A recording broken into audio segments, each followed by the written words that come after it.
Sugar ਮਹਾਮਾਰੀ ਦਾ ਜਿਹੜਾ ਖਤਰਾ ਹੈ ਉਹ ਇਸ ਤੋਂ ਬਾਅਦ ਦੱਸਿਆ ਗਿਆ ਕਿ ਡਾਇਬੀਟੀਜ਼ ਇੰਨੀ ਭੈੜੀ ਬਿਮਾਰੀ ਹੈ ਜਿਸ ਨੇ ਦੁਨੀਆ ਦੇ ਬਹੁਤ ਵੱਡੇ ਹਿੱਸੇ ਨੂੰ ਆਪਣੀ ਗ੍ਰਿਫਤ ਦੇ ਵਿੱਚ ਲਿਆ ਗਿਆ ਤੇ ਦੁਨੀਆ ਦਾ ਹਰ 6ਵਾਂ ਡਾਇਬੀਟੀਜ਼ ਦਾ ਸ਼ੂਗਰ ਦਾ ਮਰੀਜ਼ ਭਾਰਤ ਵਿੱਚ ਪਾਇਆ ਜਾਂਦਾ ਹੈ। ਖੇਡਾਂ ਵੀ ਖੇਡਣ ਲੱਗੇ ਅਫਗਾਨੀ, ਪਰ ਮੈਨੂੰ ਲੱਗਦਾ ਹੈ ਕਿ ਉਹਨਾਂ ਨੂੰ ਸਭ ਤੋਂ ਵੱਧ ਰਾਸ ਜਿਹੜੀ ਹੈ ਨਾ ਖੇਡ, ਇਹ ਬੰਦੂਕਾਂ ਤੋਪਾਂ ਦੀ ਹੀ ਤੇ ਬੰਬਾਂ ਗੋਲਿਆਂ ਦੀ ਹੀ ਆਉਂਦੀ। ਭਾਰਤ ਨੇ ਸਾਰੇ ਕਾਮਿਆਂ ਨੂੰ ਕਹਿ ਦਿੱਤਾ ਹੈ ਕਿ ਭਾਈ ਆਪੋ ਆਪਣਾ ਇੰਤਜ਼ਾਮ ਕਰ ਲਓ ਤੇ ਵਾਪਸ ਆਉਣ ਦੀ ਕੋਸ਼ਿਸ਼ ਕਰੋ, ਸਾਰੇ ਪ੍ਰੋਜੈਕਟ ਠੱਪ ਕਰ ਦਿੱਤੇ।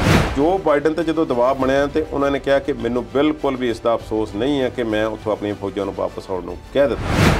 ਦਾਨਿਸ਼ ਸਿੱਦੀਕੀ ਦੀ ਲਾਸ਼ ਦੇ ਨਾਲ ਬੇਹੁਰਮਤੀ ਵੀ ਕੀਤੀ ਗਈ। ਇਹ ਬਹੁਤ ਜ਼ਿਆਦਾ ਮਾੜਾ ਸਮਝਿਆ ਜਾਂਦਾ ਹੈ, ਪਰ ਜਿਵੇਂ ਇਸ ਤਰ੍ਹਾਂ ਲੱਗਦਾ ਹੈ ਕਿ ਅਫਗਾਨਿਸਤਾਨ ਵਿੱਚ ਤੇ ਰਿਵਾਜ ਹੋਵੇ ਇਹਨਾਂ ਗੱਲਾਂ ਦਾ। ਤੇ ਬਾਕੀਆਂ ਨੇ ਕੀ ਕੀਤਾ, ਉਸ ਨੂੰ ਮਾਰ ਕੇ ਗੱਡੀ ਪਿੱਛੇ ਬੰਨ੍ਹ ਕੇ ਸਾਰੇ ਅਫਗਾਨਿਸਤਾਨ ਕਾਬਲ ਸ਼ਹਿਰ ਦੀਆਂ ਸੜਕਾਂ ਤੇ ਘੁਮਾ ਕੇ ਅਖੀਰ ਉਸ ਦੀ ਲਾਸ਼ ਨੂੰ ਇੱਕ ਲਾਈਟ ਪੋਲ ਦੇ ਨਾਲ ਟੰਗ ਦਿੱਤਾ, ਜਿਸ ਤੇ ਕਈ ਦਿਨ ਉਸ ਦੀ ਲਾਸ਼ ਲਟਕਦੀ ਰਹੀ। ਜੋ ਬਾਈਡਨ ਨੇ ਸਿਰਫ ਇੰਨੀ ਗੱਲ ਕਹਿ ਦਿੱਤੀ ਕਿ 75,000 ਤਾਲਿਬਾਨ ਲੜਾਕੇ ਨੇ ਤੇ ਅਸੀਂ ਇੰਨੇ ਸਮੇਂ ਦੌਰਾਨ 3 ਲੱਖ ਅਫਗਾਨਿਸਤਾਨ ਦੀ ਨੈਸ਼ਨਲ ਆਰਮੀ ਜਿਹੜੀ ਹੈ ਤਿਆਰ ਕਰ ਦਿੱਤੀ ਹੈ। ਤੇ ਕੀ 75,000 ਨੂੰ ਪਛਾੜ ਨਹੀਂ ਸਕਦੇ ਹੋ? ਰਿਪੋਰਟ ਜਿਹੜੀ ਦਾਅਵਾ ਕਰਦੀ ਹੈ ਕਿ 80,000 ਤੋਂ ਵੱਧ ਬੱਚੇ ਜਿਹੜੇ ਉਹ ਬੇਘਰ ਹੋ ਗਏ ਨੇ। ਤੇ ਬੱਚਿਆਂ ਦਾ ਭਲਾ ਕੀ ਕਸੂਰ ਹੈ ਸਾਰੇ ਨਾਲ? ਇਹ ਇਨਸਾਨੀਅਤ ਦਾ ਘਾਣ ਹੋ ਰਿਹਾ। ਮੈਂ ਸਮਝਦਾ ਕਿ ਸਾਰੀ ਦੁਨੀਆ ਦੀਆਂ ਨਜ਼ਰਾਂ ਜਿਹੜੀਆਂ ਨੇ ਇਸ ਵੇਲੇ ਅਫਗਾਨਿਸਤਾਨ ਤੇ ਲੱਗਣਗੀਆਂ। ਸੁਪਰੀਮ ਕੋਰਟ ਨੇ ਇਹ ਕਿਹਾ ਹੋਇਆ ਕਿ ਤੁਸੀਂ ਇਹ ਦੱਸਣਾ ਹੈ ਪਾਰਟੀ ਨੇ ਕਿ ਇਸ ਵਿਅਕਤੀ ਨੂੰ ਕਿਉਂ ਚੁਣਿਆ ਗਿਆ। ਜੇ ਤੁਹਾਡੇ ਕੋਲ ਸਾਫ਼ ਸੁਥਰੇ ਅਕਸ ਵਾਲਾ ਵਿਅਕਤੀ ਮੌਜੂਦ ਸੀ ਤੇ ਫਿਰ ਅਪਰਾਧਿਕ ਰਿਕਾਰਡ ਵਾਲਾ ਵਿਅਕਤੀ ਹੀ ਕਿਉਂ ਚੁਣਿਆ ਗਿਆ? ਕਈ ਆਜ਼ਾਦ ਉਮੀਦਵਾਰ ਜਿਨ੍ਹਾਂ ਦਾ ਅਪਰਾਧਿਕ ਪਿਛੋਕੜ ਹੁੰਦਾ ਹੈ ਉਹ ਜੇਲ੍ਹ ਦੇ ਵਿੱਚ ਬੈਠੇ ਚੋਣ ਜਿੱਤ ਜਾਂਦੇ ਨੇ। ਕਿਸਾਨ ਅੰਦੋਲਨ ਜੋ ਚੱਲ ਰਿਹਾ ਹੈ, ਇਸ ਦੇ ਨਾਲ ਜੋ ਦੇਸ਼ ਵਿਰੋਧੀ ਤਾਕਤਾਂ ਨੇ ਉਹ ਇਹਨਾਂ ਕਿਸਾਨਾਂ ਨੂੰ ਵਰਤ ਕੇ ਜਾਂ ਕਿਸਾਨਾਂ ਨੂੰ ਮੋਹਰਾ ਬਣਾ ਕੇ ਜਾਂ ਕਿਸਾਨਾਂ ਦੇ ਅੰਦੋਲਨ ਦੀ ਆੜ ਵਿੱਚ ਹਾਲਾਤ ਖਰਾਬ ਕਰ ਸਕਦੀਆਂ ਨੇ। ਇਸ ਕਰਕੇ ਸੁਰੱਖਿਆ ਦੇ ਕਾਰਨਾਂ ਨੂੰ ਮੱਦੇਨਜ਼ਰ ਰੱਖਦੇ ਹੋਏ ਤੁਸੀਂ ਇਹ ਬਿੱਲ ਜਿਹੜੇ ਮਨਸੂਖ ਕਰਦੇ ਹੋ। ਬਾਦਸ਼ਾਹ ਵਿਵਾਦਗ੍ਰਸਤ ਰਹੇ ਨੇ, ਬਾਦਸ਼ਾਹ ਵਿਵਾਦਗ੍ਰਸਤ ਹੁੰਦੇ ਨੇ।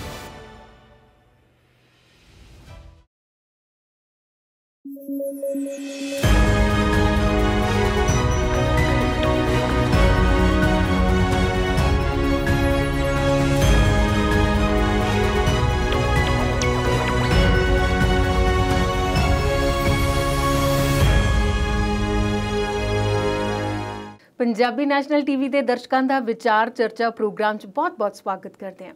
ਅੱਜ ਦੇ ਪ੍ਰੋਗਰਾਮ 'ਚ ਗੱਲਾਂ ਬਾਤਾਂ ਜਿਹੜੀਆਂ ਹੋਣਗੀਆਂ ਉਹਨਾਂ 'ਚ ਖਾਸ ਤੌਰ ਤੇ ਕਰੋਨਾ ਦੇ ਬਦਲਦੇ ਰੂਪਾਂ ਦੀ ਗੱਲ ਕਰਾਂਗੇ। ਕਿੱਥੇ ਨਵੇਂ ਹਾਲਾਤ ਤੇ ਨਵੀਆਂ ਪਾਬੰਦੀਆਂ ਲਾਗੂ ਹੋ ਰਹੀਆਂ ਨੇ। ਅਫਗਾਨਿਸਤਾਨ ਦੇ ਬਾਰੇ 'ਚ ਅਮਰੀਕੀ ਰਾਸ਼ਟਰਪਤੀ ਨੇ ਕੀ ਕੁਝ ਕਿਹਾ। ਮੋਦੀ ਤੇ ਕੈਪਟਨ ਦੀ ਮੁਲਾਕਾਤ ਦੇ ਕੀ ਅਰਥ ਕੱਢੇ ਜਾ ਰਹੇ ਨੇ। ਇਸ ਤੋਂ ਇਲਾਵਾ ਕੁਝ ਹੋਰ ਮੁੱਦੇ ਵਿਚਾਰਾਂਗੇ ਆਪਣੇ ਮਾਹਿਰ ਮਹਿਮਾਨ ਦੇ ਨਾਲ। ਤੇ ਸਾਡੇ ਨਾਲ ਸਟੂਡੀਓ 'ਚ ਮੌਜੂਦ ਨੇ ਕੁਲਦੀਪ ਸਿੰਘ ਹੀਰ ਜੀ। ਹੀਰ ਸਾਹਿਬ, ਤੁਹਾਡਾ ਬਹੁਤ-ਬਹੁਤ ਸਵਾਗਤ। ਸਤਿ ਸ਼੍ਰੀ ਅਕਾਲ ਜੀ। ਗੱਲ ਕਰਦੇ ਹਾਂ ਕਰੋਨਾ ਦੀ। ਕਰੋਨਾ ਬਦਲ ਕੇ ਰੂਪ ਬਾਰ-ਬਾਰ ਫਿਰ ਸਾਡੇ ਕੋਲ ਆ ਰਿਹਾ ਹੈ, ਨੇੜੇ ਆ ਰਿਹਾ ਹੈ। ਇਹ ਨੇੜੇ ਆਉਣ ਦੀ ਵਜ੍ਹਾ ਵਿਗਿਆਨੀ ਕੀ ਦੱਸਦੇ ਨੇ? ਵਿਗਿਆਨੀ ਤੇ ਇਹੋ ਹੀ ਕਹਿ ਰਹੇ ਨੇ ਕਿ ਇਹਦੀ ਲਹਿਰ ਜਿਹੜੀ ਹੈ ਤੀਸਰੀ ਆਉਣੀ ਸੁਭਾਵਿਕ ਹੈ ਇੰਡੀਆ ਦੇ ਵਿੱਚ ਜੀ, ਐਮੀਨੈਂਟ ਹੈ ਜੀ, ਆਉਣੀ ਆ। ਉਹ ਕਿੰਨੀ ਮਾਰੂ ਹੋਵੇਗੀ ਇਸ ਬਾਰੇ ਵਿਗਿਆਨੀਆਂ ਨੇ ਕੋਈ ਪੱਕਾ ਅੰਕੜਾ ਸਾਨੂੰ ਦੱਸਿਆ ਨਹੀਂ ਜੀ।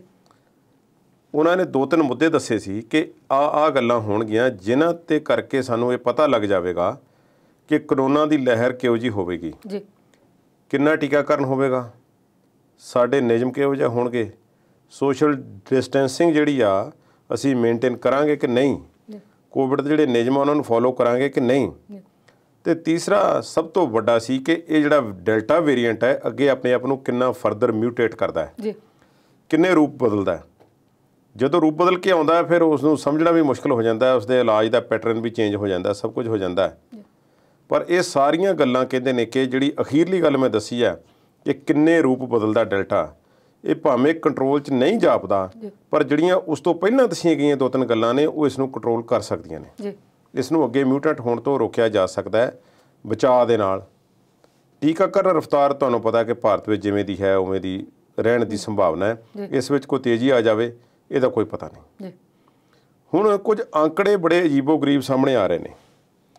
ਸ਼ੂਗਰ ਮਹਾਮਾਰੀ ਦਾ ਜਿਹੜਾ ਖਤਰਾ ਹੈ ਉਹ ਇਸ ਤੋਂ ਬਾਅਦ ਦੱਸਿਆ ਗਿਆ ਕਿ ਡਾਇਬੀਟੀਜ਼ ਇੰਨੀ ਭੈੜੀ ਬਿਮਾਰੀ ਹੈ ਜਿਸ ਨੇ ਦੁਨੀਆ ਦੇ ਬਹੁਤ ਵੱਡੇ ਹਿੱਸੇ ਨੂੰ ਆਪਣੀ ਗ੍ਰਿਫਤ ਦੇ ਵਿੱਚ ਲਿਆ ਗਿਆ ਤੇ ਦੁਨੀਆ ਦਾ ਹਰ 6ਵਾਂ ਡਾਇਬੀਟੀਜ਼ ਦਾ ਸ਼ੂਗਰ ਦਾ ਮਰੀਜ਼ ਭਾਰਤ ਵਿੱਚ ਪਾਇਆ ਜਾਂਦਾ ਹੈ ਜੀ। ਤੇ ਇਸ ਬਿਮਾਰੀ ਦੇ ਕਾਰਨ ਭਾਰਤ ਦੇ ਵਿੱਚ ਹਰ ਸਾਲ ਹਜ਼ਾਰਾਂ ਲੱਖਾਂ ਮੌਤਾਂ ਹੁੰਦੀਆਂ ਨੇ। ਇੱਕ ਹੋਰ ਅੰਕੜਾ ਹੈ, ਉਹ ਕਹਿੰਦੇ ਨੇ ਕਿ ਕਰੋੜ ਤੋਂ ਵੱਧ ਇਹੋ ਜਿਹੇ ਲੋਕ ਭਾਰਤ ਵਿੱਚ ਹੋ ਸਕਦੇ ਨੇ ਜਾਂ ਸਹਿਜੇ ਹੀ ਹੋਣਗੇ, ਬਲਕਿ ਕਈ ਮਾਹਿਰਾਂ ਨੇ ਤਾਂ ਕਰੋੜਾਂ ਵੀ ਆਖਿਆ ਕਿ ਕਰੋੜਾਂ ਲੋਕ ਹੋਣਗੇ ਜਿਨ੍ਹਾਂ ਨੂੰ ਡਾਇਬਟੀਜ਼ ਦੀ ਸ਼ਿਕਾਇਤ ਹੈ, ਸ਼ੂਗਰ ਦੀ ਸ਼ਿਕਾਇਤ ਹੈ, ਪਰ ਉਹਨਾਂ ਨੇ ਕਦੀ ਟੈਸਟ ਨਹੀਂ ਕਰਵਾਇਆ ਤੇ ਉਹ ਕਦੇ ਕਿਸੇ ਗਿਣਤੀ ਵਿੱਚ ਆਏ ਹੀ ਨਹੀਂ। ਜਿਨ੍ਹਾਂ ਨੂੰ ਪਤਾ ਹੈ ਤੇ ਇਲਾਜ ਕਰ ਰਹੇ ਨੇ, ਕਰਵਾ ਰਹੇ ਨੇ ਤੇ ਨਿਯਮਾਂ ਨੂੰ ਮੰਨ ਕੇ ਚੱਲ ਰਹੇ ਨੇ, ਪਰਹੇਜ਼ ਰੱਖ ਰਹੇ ਨੇ, ਉਹ ਠੀਕ ਠਾਕ ਨੇ, ਵਧੀਆ ਜ਼ਿੰਦਗੀ, ਉਹ ਸਾਰੀ ਦੁਨੀਆ ਵਿੱਚ ਇਸੇ ਤਰ੍ਹਾਂ ਹੈ, ਵਧੀਆ ਜ਼ਿੰਦਗੀ ਨਿਕਲ ਰਹੀ ਹੈ। ਪਰ ਜਿਹੜੇ ਲੋਕ ਅਵੇਸਲੇ ਨੇ, ਜਿਨ੍ਹਾਂ ਨੂੰ ਪਤਾ ਨਹੀਂ ਹੈ, ਉਹਨਾਂ ਦੀ ਬਹੁਤ ਵੱਡੀ ਚਿੰਤਾ ਹੈ। ਹੁਣ ਕਰੋਨਾ ਨਾਲ ਤੁਸੀਂ ਪੁੱਛੋਗੇ ਕਿ ਇਹ ਡਾਇਬਟੀਜ਼ ਦਾ ਕੀ ਲਿੰਕ ਬਣ ਗਿਆ? ਵੈਸੇ ਲਿੰਕ ਜਿਹੜਾ ਨਾ, ਮੈਨੂੰ ਲੱਗਦਾ ਜਿੱਦਾਂ ਦਾ ਕਿ ਹਸਪੀਟਲ ਟ੍ਰੀਟਮੈਂਟ ਦੇ ਦੌਰਾਨ ਉਹ ਜਿਹੜੀ ਦਵਾਈਆਂ ਦਿੰਦੇ ਨੇ ਉਹਦੇ ਨਾਲ ਸ਼ੂਗਰ ਵੱਧ ਜਾਂਦੀ ਹੈ ਤੇ ਇੰਜੈਕਸ਼ਨ ਵੀ ਲਾ ਦਿੰਦੇ ਨੇ। ਇਸ ਤੋਂ ਇਲਾਵਾ ਵੀ ਕੋਈ ਹੋਰ? ਇੱਕਦਮ ਸ਼ੂਗਰ ਨਹੀਂ, ਤੁਸੀਂ ਕਾਫੀ ਹੱਦ ਤੱਕ ਇਸ ਨੂੰ ਠੀਕ ਦੱਸਿਆ ਜੀ। ਜਿਹੜੇ ਇਨਸੂਲਿਨ ਸਰੀਰ ਦੇ ਵਿੱਚ ਕੁਦਰਤੀ ਤੌਰ ਤੇ ਪੈਦਾ ਹੋਣੀ ਚਾਹੀਦੀ ਹੈ ਜੀ, ਪੈਦਾ ਕਰਨ ਵਾਲਾ ਯੰਤਰ ਜਿਹੜਾ ਹੈ ਜਾਂ ਆਰਗਨ ਹੈ, ਉਹ ਪੈਨਕ੍ਰੀਆਸ ਹੈ ਜੀ। ਪੈਨਕ੍ਰੀਆਸ ਦੇ ਵਿੱਚ ਜਦੋਂ ਗੜਬੜ ਹੋ ਜਾਂਦੀ ਹੈ, ਉਹ ਜੋ ਬਹੁਤ ਘੱਟ ਇਨਸੂਲਿਨ ਬਣਾਉਣ ਲੱਗ ਪੈਂਦਾ ਹੈ ਤੇ ਜਾਂ ਬਣਾਉਣੀ ਬਿਲਕੁਲ ਬੰਦ ਕਰ ਦਿੰਦਾ ਹੈ, ਤੇ ਫਿਰ ਉਹ ਨਕਲੀ ਇਨਸੂਲਿਨ ਜਿਹੜੀ ਹੈ ਉਹ ਮਰੀਜ਼ ਨੂੰ ਦੇਣੀ ਪੈਂਦੀ ਹੈ ਤੇ ਜਿਸ ਨਾਲ ਉਸਦੀ ਗੱਡੀ ਚੱਲਦੀ ਹੈ ਜੀ। ਤੇ ਉਸ ਨੂੰ ਹੋਰ ਬਹੁਤ ਸਾਰੀਆਂ ਗੱਲਾਂ ਦਾ ਖਿਆਲ ਰੱਖਣਾ ਪੈਂਦਾ ਜੀ। ਇਸ ਦੇ ਨਾਲ ਬਹੁਤ ਸਾਰੀਆਂ ਦਿਲ ਦੇ ਰੋਗਾਂ ਦੀਆਂ ਬਿਮਾਰੀਆਂ ਤੇ ਹੋਰ ਕਈ ਜੁੜੀਆਂ ਹੋਈਆਂ ਬਿਮਾਰੀਆਂ ਜਿਹੜੀਆਂ ਫਿਰ ਸਰੀਰ ਦੇ ਬਾਕੀ ਅੰਗਾਂ ਨੂੰ ਪ੍ਰਭਾਵਿਤ ਕਰਦੀਆਂ ਨੇ, ਉਹ ਵੀ ਨਿਕਲ ਕੇ ਸਾਹਮਣੇ ਆਉਣ ਲੱਗਦੀਆਂ ਨੇ ਜੀ, ਜਿਨ੍ਹਾਂ ਵਿੱਚ ਅੱਖਾਂ ਦੀ ਰੌਸ਼ਨੀ ਤੱਕ ਸ਼ਾਮਲ ਹੈ। ਹੁਣ ਕਿਸੇ ਨੂੰ ਡਰਾ ਨਹੀਂ ਰਹੇ ਅਸੀਂ ਇੱਥੇ, ਸਿਰਫ ਇੱਕ ਰਿਪੋਰਟ ਹੈ ਜੀ। ਇਸ ਰਿਪੋਰਟ ਦੇ ਵਿੱਚ ਇਹ ਗੱਲ ਸਾਹਮਣੇ ਆਈ ਹੈ ਕਿ ਇਲਾਜ ਦੇ ਦੌਰਾਨ ਸਟੀਰੋਇਡ ਜਿਹੜੇ ਨੇ, ਭਾਵ ਤਾਕਤਵਰ ਦਵਾਈਆਂ ਜਿਹੜੀਆਂ ਵਾਇਰਸ ਨੂੰ ਖਤਮ ਕਰਨ ਲਈ ਜਾਂ ਵਾਇਰਸ ਨੂੰ ਸਰੀਰ ਵਿੱਚੋਂ ਕੱਢਣ ਲਈ ਜਿਹੜੀਆਂ ਵਰਤੀਆਂ ਜਾਂਦੀਆਂ ਨੇ, ਉਹਨਾਂ ਦੇ ਕਰਕੇ ਇਹ ਜਿਹੜੀ ਸ਼ੂਗਰ ਹੈ ਹੋਣ ਦਾ ਖਤਰਾ ਵੱਧ ਗਿਆ। ਚੇਨਈ ਤੇ ਦਿੱਲੀ ਦੇ 550 ਮਰੀਜ਼ਾਂ ਦੇ ਉੱਪਰ ਅਧਿਐਨ ਕੀਤਾ ਗਿਆ ਜਿਨ੍ਹਾਂ ਨੂੰ ਪਹਿਲਾਂ ਡਾਇਬਟੀਜ਼ ਦੀ ਕੋਈ ਸ਼ਿਕਾਇਤ ਨਹੀਂ ਸੀ। ਕਰੋਨਾ ਕਾਰਨ ਉਹਨਾਂ ਦਾ ਲੰਬਾ ਇਲਾਜ ਚੱਲਿਆ, ਹਸਪਤਾਲਾਂ ਵਿੱਚ ਉਹ ਦਾਖਲ ਰਹੇ ਨੇ ਤੇ ਉਸ ਤੋਂ ਬਾਅਦ ਜਦੋਂ ਦੁਬਾਰਾ ਆਏ ਨੇ ਤੇ ਉਹਨਾਂ ਨੂੰ ਟਾਈਪ 2 ਡਾਇਬਟੀਜ਼ ਜਿਹੜੀ ਆ ਹੋ ਚੁੱਕੀ ਸੀ ਜੀ। ਇਹਨਾਂ ਵਿੱਚੋਂ ਕਈ ਲੋਕ ਵਿਸਲੇ ਵੀ ਹੋ ਸਕਦੇ ਨੇ, ਪਰ ਨਾਲ ਦੀ ਨਾਲ ਜ਼ਰੂਰੀ ਨਹੀਂ ਕਿ ਉਸ ਇਲਾਜ ਨਾਲ ਹੀ ਹੋਈ ਹੋਵੇ। ਇਸ ਦੇ ਹੋਰ ਵੀ ਕਈ ਕਾਰਨ ਜਿਹੜੇ ਨੇ ਉਹ ਜੁੜੇ ਹੋਏ ਦੱਸੇ ਜਾ ਸਕਦੇ ਨੇ, ਪਰ ਉਹਨਾਂ ਬਾਰੇ ਕੋਈ ਸਾਇੰਟੀਫਿਕ ਪ੍ਰੂਫ ਨਹੀਂ ਹੈ ਜੀ। ਪਰ ਦੁਨੀਆ ਦੇ ਵੱਖ-ਵੱਖ ਦੇਸ਼ਾਂ ਦੇ ਖੂੰਜਿਆਂ ਵਿੱਚ ਬੈਠੇ ਹੋਏ ਮਾਹਰ ਇਸ ਗੱਲ ਨੂੰ ਮੰਨਦੇ ਨੇ ਕਿ ਜਿਨ੍ਹਾਂ ਦਵਾਈਆਂ ਨਾਲ ਇਲਾਜ ਕੀਤਾ ਜਾਂਦਾ, ਕਈ ਵਾਰੀ ਉਹੋ ਹੀ ਪੈਨਕ੍ਰੀਆਸ ਨੂੰ ਇਸ ਤਰ੍ਹਾਂ ਸੁਸਤ ਕਰ ਦਿੰਦੇ ਨੇ ਜਾਂ ਉਸ 'ਤੇ ਇਹ ਵਾਇਰਸ ਹੀ ਸਿੱਧਾ ਹਮਲਾ ਬੋਲ ਦਿੰਦਾ ਹੈ, ਜਿਸ ਦੇ ਨਾਲ ਇਨਸੂਲਿਨ ਬਣਨੀ ਬੰਦ ਹੋ ਜਾਂਦੀ ਤੇ ਇਨਸਾਨ ਇਸ ਮਰਜ਼ ਦਾ ਸ਼ਿਕਾਰ ਹੋ ਜਾਂਦਾ ਹੈ। ਹੁਣ ਅਸੀਂ ਡਾਕਟਰ ਤੇ ਨਹੀਂ, ਪਰ ਇਹ ਜੋ ਪੜ੍ਹਿਆ, ਜੋ ਪੜ੍ਹ ਕੇ ਆਏ ਆ, ਉਸ ਦੇ ਬਾਰੇ ਜਾਣਕਾਰੀ ਦਰਸ਼ਕਾਂ ਨੂੰ ਦੇਣ ਦਾ ਯਤਨ ਕਰ ਰਹੇ ਹਾਂ। ਜ਼ਿਆਦਾ ਬਿਹਤਰ ਤਰੀਕੇ ਨਾਲ ਇਸ ਬਾਰੇ ਕੋਈ ਮੈਡੀਕਲ ਸਾਇੰਟਿਸਟ ਜਾਂ ਕੋਈ ਸਾਡੇ ਡਾਕਟਰ ਸਾਹਿਬਾਨ ਉਹ ਦੱਸ ਸਕਦੇ ਨੇ। ਪਰ ਅਸੀਂ ਹਾਂਜੀ, ਤੁਸੀਂ ਕਹਿਣ ਲੱਗੇ ਸੀ। ਮੈਂ ਕਹਿਣ ਲੱਗੀ ਸੀ ਕਰੋਨਾ ਦੀ ਬਿਮਾਰੀ ਨੇ ਨਾ ਸਾਨੂੰ ਸਾਰਿਆਂ ਨੂੰ ਡਾਕਟਰ ਬਣਾ ਦਿੱਤਾ ਹੈ। ਡਾਕਟਰ ਦੀ ਸਲਾਹ ਤਾਂ ਪਿੱਛੋਂ ਲੈਂਦੇ ਹਾਂ, ਪਹਿਲੇ ਅਸੀਂ ਗੂਗਲ ਬਾਬਾ 'ਤੇ ਸਰਚ ਕਰ ਲੈਂਦੇ ਹਾਂ, ਉਹ ਦਵਾਈਆਂ ਸਾਡੇ ਫਾਇਦੇ ਲਈ ਹੁੰਦੀਆਂ ਜਾਂ ਨੁਕਸਾਨ ਲਈ, ਉਹ ਬਿਨਾਂ ਸੋਚੇ ਸਮਝੇ ਅਸੀਂ ਦਵਾਈਆਂ ਵਰਤਣੀਆਂ ਸ਼ੁਰੂ ਕਰ ਦਿੰਦੇ ਹਾਂ। ਬਿਲਕੁਲ ਇਸੇ ਤਰ੍ਹਾਂ ਕਰਦੇ ਹਾਂ, ਕਿਉਂਕਿ ਭਾਰਤ ਦੇ ਵਿੱਚ ਕਿਉਂ ਹੀ ਇਹ ਖਤਰਾ ਜਿਹੜਾ ਮੰਡਰਾਉਣ ਦਾ ਜਿਹੜੀ ਗੱਲ ਕੀਤੀ ਗਈ ਹੈ, ਖਦਸ਼ਾ, ਉਸ ਦੇ ਵੀ ਕਾਰਨ ਨੇ। ਉਹਨਾਂ ਨੇ ਕਿਹਾ ਕਿ ਇੱਥੇ ਡਾਕਟਰ ਦੀ ਪ੍ਰੈਸਕ੍ਰਿਪਸ਼ਨ ਪਰਚੀ ਤੋਂ ਬਿਨਾਂ, ਡਾਕਟਰ ਦੀਆਂ ਲਿਖੀਆਂ ਹੋਈਆਂ ਦਵਾਈਆਂ ਤੋਂ ਬਿਨਾਂ ਓਵਰ ਦਾ ਕਾਊਂਟਰ, ਓਵਰ ਦਾ ਸ਼ੈਲਫ ਜਿਹੜੀਆਂ ਦਵਾਈਆਂ ਮਿਲਦੀਆਂ ਨੇ, ਤੁਸੀਂ ਇੱਕ ਪਰਚੀ 'ਤੇ ਲਿਖ ਲਓ ਜਾਂ ਜਾ ਕੇ ਕੈਮਿਸਟ ਦੀ ਦੁਕਾਨ 'ਤੇ ਫੋਟੋ ਹੀ ਦਿਖਾ ਦਿਓ, ਜਾਂ ਜੇ ਤੁਹਾਨੂੰ ਜ਼ਬਾਨੀ ਯਾਦ ਹੋ ਚੁੱਕਾ ਤੇ ਨਾਮ ਵੀ ਬੋਲ ਦਿਓ, ਤੇ ਕੁਛ ਇੱਕ ਦਵਾਈਆਂ ਨੂੰ ਛੱਡ ਕੇ ਬਾਕੀ ਤਕਰੀਬਨ ਤੁਹਾਨੂੰ ਬੜੇ ਆਰਾਮ ਨਾਲ ਮਿਲ ਜਾਂਦੀਆਂ ਨੇ ਤੇ ਤੁਹਾਨੂੰ ਪੁੱਛਣਗੇ ਵੀ ਨਹੀਂ ਵੀ ਕਿਹੜੇ ਡਾਕਟਰ ਨੇ ਲਿਖੀ ਹੈ ਤੇ ਕਿੱਥੋਂ, ਕਿਉਂ ਤੁਹਾਨੂੰ ਲੋੜ ਪੈ ਗਈ ਹੈ। ਕਾਫੀ ਦੇਰ ਪਹਿਲਾਂ ਇੱਕ ਸੁਪਰ ਬਗ ਆਇਆ ਸੀ, ਉਸ ਦਾ ਨਾਮ NDM1 ਉਹਨੂੰ ਦੇ ਦਿੱਤਾ ਗਿਆ ਸੀ, ਸੁਪਰ ਬਗ ਨੂੰ। ਬਾਅਦ ਵਿੱਚ ਉਸ ਦਾ ਟੈਕਨੀਕਲ ਨਾਮ ਜਿਹੜਾ ਸੀ ਉਹ ਬਦਲਿਆ ਗਿਆ, NDM1 ਨਿਊ ਡੈਲੀ ਮੋਟੈਲਾ। ਉਸ ਦੇ ਬਾਰੇ ਆਖਿਆ ਗਿਆ ਸੀ ਕਿ ਜਿੰਨੇ ਇਨਸਾਨ ਦੇ ਸਰੀਰ ਦੇ ਵਿੱਚ ਕਈ ਵਾਰੀ ਬਗ ਵਗੈਰਾ, ਵਾਇਰਸ ਵਗੈਰਾ ਆ ਜਾਂਦੇ ਨੇ, ਉਹਨਾਂ ਵਿੱਚ ਇੱਕ ਸੁਪਰ ਬਗ ਨਾਂ ਦੀ ਚੀਜ਼ ਪੈਦਾ ਹੋ ਗਈ ਹੈ, ਜਿਹੜਾ ਇਨਸਾਨੀ ਸਰੀਰ ਨੂੰ ਕਈ ਤਰੀਕਿਆਂ ਨਾਲ ਜਿਹੜਾ ਉਸ 'ਤੇ ਹਮਲਾ ਬੋਲਦਾ ਹੈ। ਪਰ ਉਹ ਤਿਆਰ ਕਹਿੰਦੇ ਭਾਰਤ ਦੇ ਵਿੱਚੋਂ ਹੋਇਆ। ਮੈਡੀਕਲ ਰਸਾਲਾ ਲੈਂਸਟ ਹੈ ਯੂਰਪ ਦੇ ਵਿੱਚ, ਉਸਨੇ ਇਸ ਨੂੰ NDM1 ਦਾ ਨਾਂ ਦੇ ਦਿੱਤਾ ਸੀ। ਬਾਅਦ ਵਿੱਚ ਭਾਵੇਂ ਉਹਨੇ ਮਾਫੀ ਮੰਗ ਲਈ ਸੀ, ਕਿਉਂਕਿ ਇੰਡੀਆ ਵਾਲੇ ਨੇ ਇਤਰਾਜ਼ ਕੀਤਾ ਸੀ ਕਿ ਇਹ ਹੋ ਸਕਦਾ ਕਿ ਇੱਥੋਂ ਹੀ ਸ਼ੁਰੂ ਹੋਇਆ ਹੋਵੇ, ਤੇ ਪਰ ਇਸ ਦਾ ਪੁਖਤਾ ਸਬੂਤ ਕੋਈ ਨਹੀਂ ਹੈ, ਇਸ ਕਰਕੇ ਤੁਸੀਂ ਇਸ ਨੂੰ ਸਾਡੇ ਦੇਸ਼ ਨਾਲ ਜੋੜ ਨਹੀਂ ਸਕਦੇ। ਹੁਣ ਕੋਈ ਬਿਮਾਰੀ ਕਿਤਿਓਂ ਤਾਂ ਚੱਲੀ ਹੈ ਨਾ, ਕਰੋਨਾ ਦੇ ਬਾਰੇ ਸਾਨੂੰ ਪਤਾ ਹੈ ਕਿ ਚੀਨ ਦੀ ਵੁਹਾਨ ਦੇ ਵਿੱਚੋਂ ਸ਼ਹਿਰ ਦੇ ਵਿੱਚੋਂ ਨਿਕਲਿਆ, ਹੁਣ ਲੈਬ ਚੋਂ ਨਿਕਲਿਆ ਜਾਂ ਨਹੀਂ ਨਿਕਲਿਆ ਇਸ ਦੇ ਬਾਰੇ ਪਤਾ ਨਹੀਂ ਜੀ। ਏਡਸ ਹੈ, ਹੋਰ ਬਹੁਤ ਸਾਰੀਆਂ ਬਿਮਾਰੀਆਂ ਨੇ ਜੋ ਦੁਨੀਆ ਵਿੱਚ ਕਿਤੇ ਨਾ ਕਿਤੇ ਤੋਂ ਸ਼ੁਰੂ ਹੋਈਆਂ ਨੇ ਜੀ, ਅੱਜ ਦੁਨੀਆ ਵਿੱਚ ਫੈਲੀਆਂ ਹੋਈਆਂ ਨੇ ਜੀ। ਹੁਣ ਜੇ ਅਸੀਂ ਇਹਦੀ ਗੱਲ ਕਰਦੇ ਹਾਂ ਕਿ NDM-1 ਜਿਹੜਾ ਸੀ ਉਹ ਕਹਿੰਦੇ ਨੇ ਕਿ ਜ਼ਿਆਦਾ ਐਂਟੀਬਾਇਓਟਿਕ ਦੇਣ ਦੇ ਨਾਲ ਜਿਹੜੇ ਸਰੀਰ ਦੇ ਵਿੱਚ ਬੱਗ ਨੇ ਉਹਨਾਂ ਦੀ ਰੈਜ਼ਿਸਟੈਂਸ ਇੰਨੀ ਜ਼ਿਆਦਾ ਬਣ ਜਾਂਦੀ ਸੀ ਕਿ ਉਹ ਫਿਰ ਉਸ 'ਤੇ ਕੋਈ ਮਾੜਾ ਮੋਟਾ ਐਂਟੀਬਾਇਓਟਿਕ ਅਸਰ ਹੀ ਨਹੀਂ ਸੀ ਕਰਦਾ। ਜਿਨ੍ਹਾਂ ਨੂੰ ਹੋਇਆ, ਹੁਣ ਜਿਨ੍ਹਾਂ 'ਤੇ ਅਸਰ ਹੋਇਆ ਹੋਵੇਗਾ ਉਹਨਾਂ ਨੂੰ ਤਾਂ ਪਤਾ ਹੋਵੇਗਾ, ਪਰ ਕੋਈ ਇੰਨਾ ਜ਼ਿਆਦਾ ਰੌਲਾ ਨਹੀਂ ਪਿਆ, ਪਰ ਗੱਲ ਚੱਲੀ ਸੀ। ਹੁਣ ਭਾਰਤ ਵਿੱਚ ਇਹ ਜਿਹੜੇ ਕਾਰਨ ਨੇ ਹੋ ਸਕਦੇ ਨੇ, ਇਸ ਤੋਂ ਇਲਾਵਾ ਵੀ 2-3 ਕਾਰਨ ਜਿਹੜੇ ਨੇ ਉਹ ਵੀ ਗਿਣਾਉਣੇ ਜ਼ਰੂਰੀ ਨੇ। ਉਹ ਇਹ ਹੈ ਕਿ ਜਦੋਂ ਕੋਵਿਡ ਰਿਸਟ੍ਰਿਕਸ਼ਨਾਂ ਪਿਛਲੇ ਸਾਲ ਲੱਗੀਆਂ, ਲੋਕ ਬਿਮਾਰ ਵੀ ਹੋਏ, ਦਵਾਈਆਂ ਵੀ ਖਾਧੀਆਂ, ਮਹਿੰਗੇ ਇਲਾਜ ਵੀ ਕਰਵਾਏ, ਸਰਕਾਰਾਂ ਇੰਨੀਆਂ ਸਮਰੱਥ ਨਹੀਂ ਸੀ ਕਿ ਸਾਰੇ ਲੋਕਾਂ ਦਾ ਇਲਾਜ ਕਰ ਸਕਦੀਆਂ, ਪਰ ਸਰਕਾਰਾਂ ਜਿਹੜੀਆਂ ਸੀ ਆਪਣੇ ਤਰੀਕੇ ਨਾਲ ਚਲਾਉਣ ਦੇ ਯਤਨ ਕਰਦੀਆਂ। ਲੋਕਾਂ ਨੂੰ ਮਹਿੰਗੇ ਪੈਕੇਜ ਜਿਹੜੇ ਸੀ ਕੋਵਿਡ ਦੇ ਇਲਾਜ ਲਈ ਉਹ ਲੈਣੇ ਪਏ, ਇੱਥੋਂ ਤੱਕ ਕਿ ਵਾਰ-ਵਾਰ ਟੈਸਟ ਕਰਾਉਣ ਦੇ ਜਿਹੜੇ ਖਰਚੇ ਸੀ ਉਹ ਵੀ ਲੋਕਾਂ ਨੂੰ ਆਪਣੀ ਜੇਬ ਦੇ ਵਿੱਚੋਂ ਕਰਨੇ ਪਏ। ਕਿੰਨੇ ਕੁ ਦੀ ਮੈਡੀਕਲ ਇੰਸ਼ੋਰੈਂਸ ਜਾਂ ਕੋਈ ਹੋਰ ਸੁਵਿਧਾਵਾਂ ਹੁੰਦੀਆਂ ਨੇ ਤੇ ਕਿੰਨੇ ਕੁ ਲੋਕ ਸਮਰੱਥ ਹੁੰਦੇ ਨੇ। ਹੁਣ ਇੱਕ ਪਾਸੇ ਤਾਂ ਤੁਹਾਨੂੰ ਮੈਡੀਕਲ ਦੇ ਖਰਚੇ ਕਰਨੇ ਪੈ ਜਾਣ ਤੇ ਦੂਜੇ ਪਾਸੇ ਕੋਵਿਡ ਦੀਆਂ ਰਿਸਟ੍ਰਿਕਸ਼ਨ ਤੇ ਲੋਕਡਾਊਨ ਕਰਕੇ ਤੁਹਾਡੀ ਜੌਬ ਨਾ ਹੋਵੇ ਤਾਂ ਫਿਰ ਤੁਸੀਂ ਕਿੱਥੇ ਜਾਓਗੇ। ਸੋ ਇਹ ਡਾਇਬਟੀਜ਼ ਦੇ 2 ਵੱਡੇ ਕਾਰਨਾਂ ਦੇ ਵਿੱਚੋਂ ਸਟ੍ਰੈਸ ਤੇ ਡਿਪਰੈਸ਼ਨ ਜਿਹੜਾ ਹੈ, ਜਾਂ ਮਾਨਸਿਕ ਤਣਾਅ, ਜਾਂ ਜੌਬਲੈਸਨੈਸ, ਬੇਰੁਜ਼ਗਾਰੀ, ਸਾਰੀਆਂ ਚੀਜ਼ਾਂ ਨੂੰ ਇਕੱਠੇ ਕਰਕੇ ਜਦੋਂ ਇੱਕ ਪੈਕੇਜ ਦੇ ਰੂਪ ਵਿੱਚ ਦੇਖਦੇ ਹਾਂ ਤੇ ਇਹ ਬਿਮਾਰੀ ਨਿਕਲ ਕੇ ਸਾਹਮਣੇ ਆਉਂਦੀ ਹੈ। ਸੋ ਇਹ ਜਿਹੜਾ ਖਤਰਾ ਹੈ ਇਹ ਦੱਸਿਆ ਗਿਆ ਹੈ। ਇਸ ਤੋਂ ਹੁਣ ਇਹ ਕਿਹਾ ਜਾਂਦਾ ਕਿ ਇੱਥੇ ਇਹ ਅਗਲੇ 10, 20, 30 ਸਾਲਾਂ ਦੇ ਵਿੱਚ ਡਾਇਬੈਟਿਕ ਪੇਸ਼ੈਂਟਸ ਦੀ ਗਿਣਤੀ ਬਹੁਤ ਜ਼ਿਆਦਾ ਸਾਹਮਣੇ ਭਾਰਤ ਵਿੱਚ ਆ ਸਕਦੀ ਹੈ। ਮਤਲਬ ਹੁਣੇ ਤੋਂ ਹੀ ਸਮਝਦਾਰੀ ਵਰਤਣੀ ਚਾਹੀਦੀ ਹੈ ਤੇ ਆਪਣਾ ਚੈੱਕਅਪ ਸਮੇਂ ਸਿਰ ਕਰਾਉਣਾ ਚਾਹੀਦਾ ਹੈ, ਇਹਦਾ ਮਤਲਬ ਇਹ ਹੈ। ਬਿਲਕੁਲ। ਤੇ ਹੁਣ ਕਰੋਨਾ ਦੀ ਸਥਿਤੀ ਦੀ ਗੱਲ ਕਰੀਏ ਤੇ ਭਾਰਤ ਵਿੱਚ ਇਸ ਵੇਲੇ ਕੀ ਸਥਿਤੀ ਹੈ ਕਰੋਨਾ ਦੀ? ਭਾਰਤ ਵਿੱਚ ਕਰੋਨਾ ਦੀ ਸਥਿਤੀ ਬਹੁਤ ਮਾੜੀ ਵੀ ਨਹੀਂ ਤੇ ਬਹੁਤ ਚੰਗੀ ਵੀ ਨਹੀਂ, ਰੰਗ ਬਰੰਗੀ ਹੈ ਜੀ। ਕੇਰਲ ਦੇ ਵਿੱਚ ਇਹ ਖਬਰ ਆਈ ਸੀ ਕਿ ਉੱਥੇ ਥੋੜ੍ਹੇ ਜਿਹੇ ਸਨਸਨੀਖੇਜ਼ ਖੁਲਾਸੇ ਹੋਏ ਨੇ ਜੀ। ਕੇਰਲ ਦੇ ਵਿੱਚ ਜਿਹੜੇ ਡਬਲ ਡੋਜ਼ ਲੈ ਚੁੱਕੇ ਲੋਕ ਸੀ ਉਹਨਾਂ ਵਿੱਚੋਂ ਵੀ ਵੱਡੀ ਗਿਣਤੀ ਜਿਹੇ ਲੋਕਾਂ ਦੀ ਸਾਹਮਣੇ ਆਈ ਹੈ ਜਿਨ੍ਹਾਂ ਨੂੰ ਦੁਬਾਰਾ ਕਰੋਨਾ ਨੇ ਉਹਨਾਂ ਨੂੰ ਆਪਣੀ ਲਪੇਟ ਵਿੱਚ ਲਿਆ। ਹੁਣ ਉਹ ਕਿੰਨੇ ਕੁ ਬਿਮਾਰ ਹੋਏ ਨੇ ਸਾਰੇ ਆંકੜੇ ਨਹੀਂ ਦਿੱਤੇ ਗਏ, ਪਰ ਪੰਜਾਬ ਤੇ ਹਰਿਆਣਾ ਨੂੰ ਵੀ ਸਾਵਧਾਨ ਕੀਤਾ ਗਿਆ। ਪੰਜਾਬ ਤੇ ਹਿਮਾਚਲ ਨੂੰ ਵੀ ਉਸੇ ਕੜੀ 'ਚ ਰੱਖਿਆ ਗਿਆ ਕਿ ਇੱਥੇ ਆਉਣ ਵਾਲੇ ਦਿਨਾਂ ਵਿੱਚ ਕੇਸ ਵੱਧ ਸਕਦੇ ਨੇ, ਇਸ ਤੋਂ ਬਹੁਤ ਸਾਵਧਾਨ ਰਹਿਣ ਦੀ ਲੋੜ ਹੈ। ਅਸੀਂ ਅਵੇਸਲੇ ਬਿਲਕੁਲ ਨਾ ਹੋਈਏ। ਹੁਣ ਅਵੇਸਲਾ ਜਦੋਂ ਹੁੰਦੇ ਨੇ ਲੋਕ ਤੇ ਸਭ ਤੋਂ ਪਹਿਲਾਂ ਅਵੇਸਲਾ ਭਲਾ ਕੌਣ ਹੁੰਦਾ ਹੈ? ਸਾਡੀ ਸਰਕਾਰਾਂ ਹੀ ਹੁੰਦੀਆਂ ਨੇ। ਸਰਕਾਰਾਂ ਨੇ ਹੀ ਸਾਨੂੰ ਡੰਡੇ ਮਾਰ ਕੇ ਪਿਛਲੇ ਸਾਲ ਅੰਦਰਾਂ 'ਚ ਵਾੜਿਆ ਸੀ ਤੇ ਸਰਕਾਰਾਂ ਨੇ ਜਦੋਂ ਪਾਬੰਦੀਆਂ ਖੋਲੀਆਂ ਤੇ ਫਿਰ ਰੋਜ਼ ਅਖਬਾਰਾਂ ਵਿੱਚ ਪੜ੍ਹਦੇ ਹਾਂ, ਸਿਆਸੀ ਰੈਲੀਆਂ ਵੀ ਹੋ ਰਹੀਆਂ ਨੇ, ਸਹੁੰ ਚੁੱਕ ਸਮਾਗਮ ਹੋ ਰਹੇ ਨੇ, ਤਾਜਪੋਸ਼ੀਆਂ ਹੋ ਰਹੀਆਂ, ਇਕੱਠ ਦਿਖਾਏ ਜਾ ਰਹੇ ਨੇ, ਹਾਂਜੀ ਮੇਲੇ ਹੋ ਰਹੇ ਨੇ, ਵਿਆਹ ਵੀ ਹੋਣੇ ਸ਼ੁਰੂ ਹੋ ਗਏ ਨੇ। ਰਿਸਟ੍ਰਿਕਸ਼ਨਾਂ ਜਿਹੜੀਆਂ ਸੀ ਉਹ ਹਟਾ ਦਿੱਤੀਆਂ ਗਈਆਂ, ਪਾਬੰਦੀਆਂ ਰਿਸਟ੍ਰਿਕਸ਼ਨਸ ਹਟਾ ਦਿੱਤੀਆਂ ਗਈਆਂ, ਪਰ ਲੋਕਾਂ ਨੂੰ ਕੋਈ ਬਹੁਤ ਜ਼ਿਆਦਾ ਸਖਤ ਗਾਈਡਲਾਈਨਸ ਨਹੀਂ ਦਿੱਤੀਆਂ ਗਈਆਂ ਜਾਂ ਫੋਲੋ ਕਰਵਾਉਣ ਦੀ ਗੱਲ ਨਹੀਂ ਕੀਤੀ ਗਈ। ਹੌਲੀ ਲੋਕਾਂ ਨੂੰ ਇਹ 'ਚ ਜਾਪਣ ਲੱਗ ਪਿਆ ਕਿ ਕਰੋਨਾ ਨਾਂ ਦੀ ਇੱਥੇ ਬਿਮਾਰੀ ਕਦੇ ਕੋਈ ਸੀਗੀ ਨਹੀਂ। ਸਕੂਲ ਖੋਲ੍ਹ ਦਿੱਤੇ ਗਏ ਨੇ। ਸਕੂਲਾਂ ਦੇ ਬਾਰੇ ਭੰਬਲ ਭੂਸੇ ਵਾਲੀ ਸਥਿਤੀ ਇਹ ਹੈ ਕਿ ਇੱਕ ਦਿਨ ਕੋਈ ਨੋਟੀਫਿਕੇਸ਼ਨ ਹੈ, ਦੂਸਰੇ ਦਿਨ ਕੋਈ ਹੈ, ਤੀਸਰੇ ਦਿਨ ਕੋਈ ਹੈ, ਜ਼ਿਲ੍ਹੇ ਦਾ ਕੋਈ ਹੈ, ਪ੍ਰਾਈਵੇਟ ਸਕੂਲਾਂ ਲਈ ਕੋਈ ਹੈ, ਸਰਕਾਰੀ ਲਈ ਕੋਈ ਹੈ। ਹੁਣ ਸਕੂਲਾਂ ਦੇ ਵਿੱਚੋਂ ਕੇਸ ਨਿਕਲ ਕੇ ਸਾਹਮਣੇ ਆ ਰਹੇ ਨੇ। ਇੱਕ ਹੋਰ ਗੱਲ ਸਮਝਣ ਵਾਲੀ ਹੈ ਕਿ ਇਸ ਵੇਲੇ ਸੀਜ਼ਨਲ ਫਲੂ ਚੱਲ ਰਿਹਾ ਹੈ। ਸੀਜ਼ਨਲ ਫਲੂ ਵੀ ਜਿਹੜਾ ਇਹਨਾਂ ਦਿਨਾਂ ਵਿੱਚ ਹੁੰਦਾ ਹੈ ਜਦੋਂ ਮੌਸਮ ਬਦਲੀ ਹੋਣਾ ਹੁੰਦਾ ਹੈ। ਬਰਸਾਤ ਹੁਣ ਖਤਮ ਹੋਣ ਜਾ ਰਹੀ ਤੇ ਬਰਸਾਤ ਦੇ ਕਾਰਨ ਵੀ ਕਈ ਬਿਮਾਰੀਆਂ ਜਿਹੜੀਆਂ ਨੇ ਉੱਭਰ ਕੇ ਸਾਹਮਣੇ ਆਉਂਦੀਆਂ ਨੇ।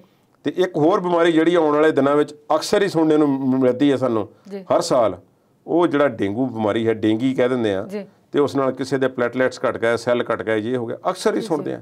ਪਰ ਅਸੀਂ ਅਵੇਸਲੇ ਬਹੁਤ ਆ, ਇਸ ਗੱਲ ਵਿੱਚ ਕੋਈ ਸ਼ੱਕ ਨਹੀਂ। ਚਲੋ ਅਸੀਂ ਸਿਆਣੇ ਬਣਨ ਦੀ ਪੂਰੀ ਕੋਸ਼ਿਸ਼ ਕਰਾਂਗੇ ਤੇ ਸਾਡੇ ਦਰਸ਼ਕ ਵੀ ਇਹਨਾਂ ਗੱਲਾਂ ਦਾ ਖਿਆਲ ਰੱਖਣਗੇ ਜਿਹੜੀਆਂ ਤੁਸੀਂ ਦੱਸੀਆਂ ਨੇ। ਤੇ ਕੁਲਦੀਪ ਜੀ, ਆਪਾਂ ਗੱਲਾਂ ਬਾਤਾਂ ਦਾ ਸਿਲਸਿਲਾ ਇਸੇ ਤਰ੍ਹਾਂ ਜਾਰੀ ਰੱਖਦੇ ਹਾਂ ਪਰ ਬ੍ਰੇਕ ਤੋਂ ਬਾਅਦ।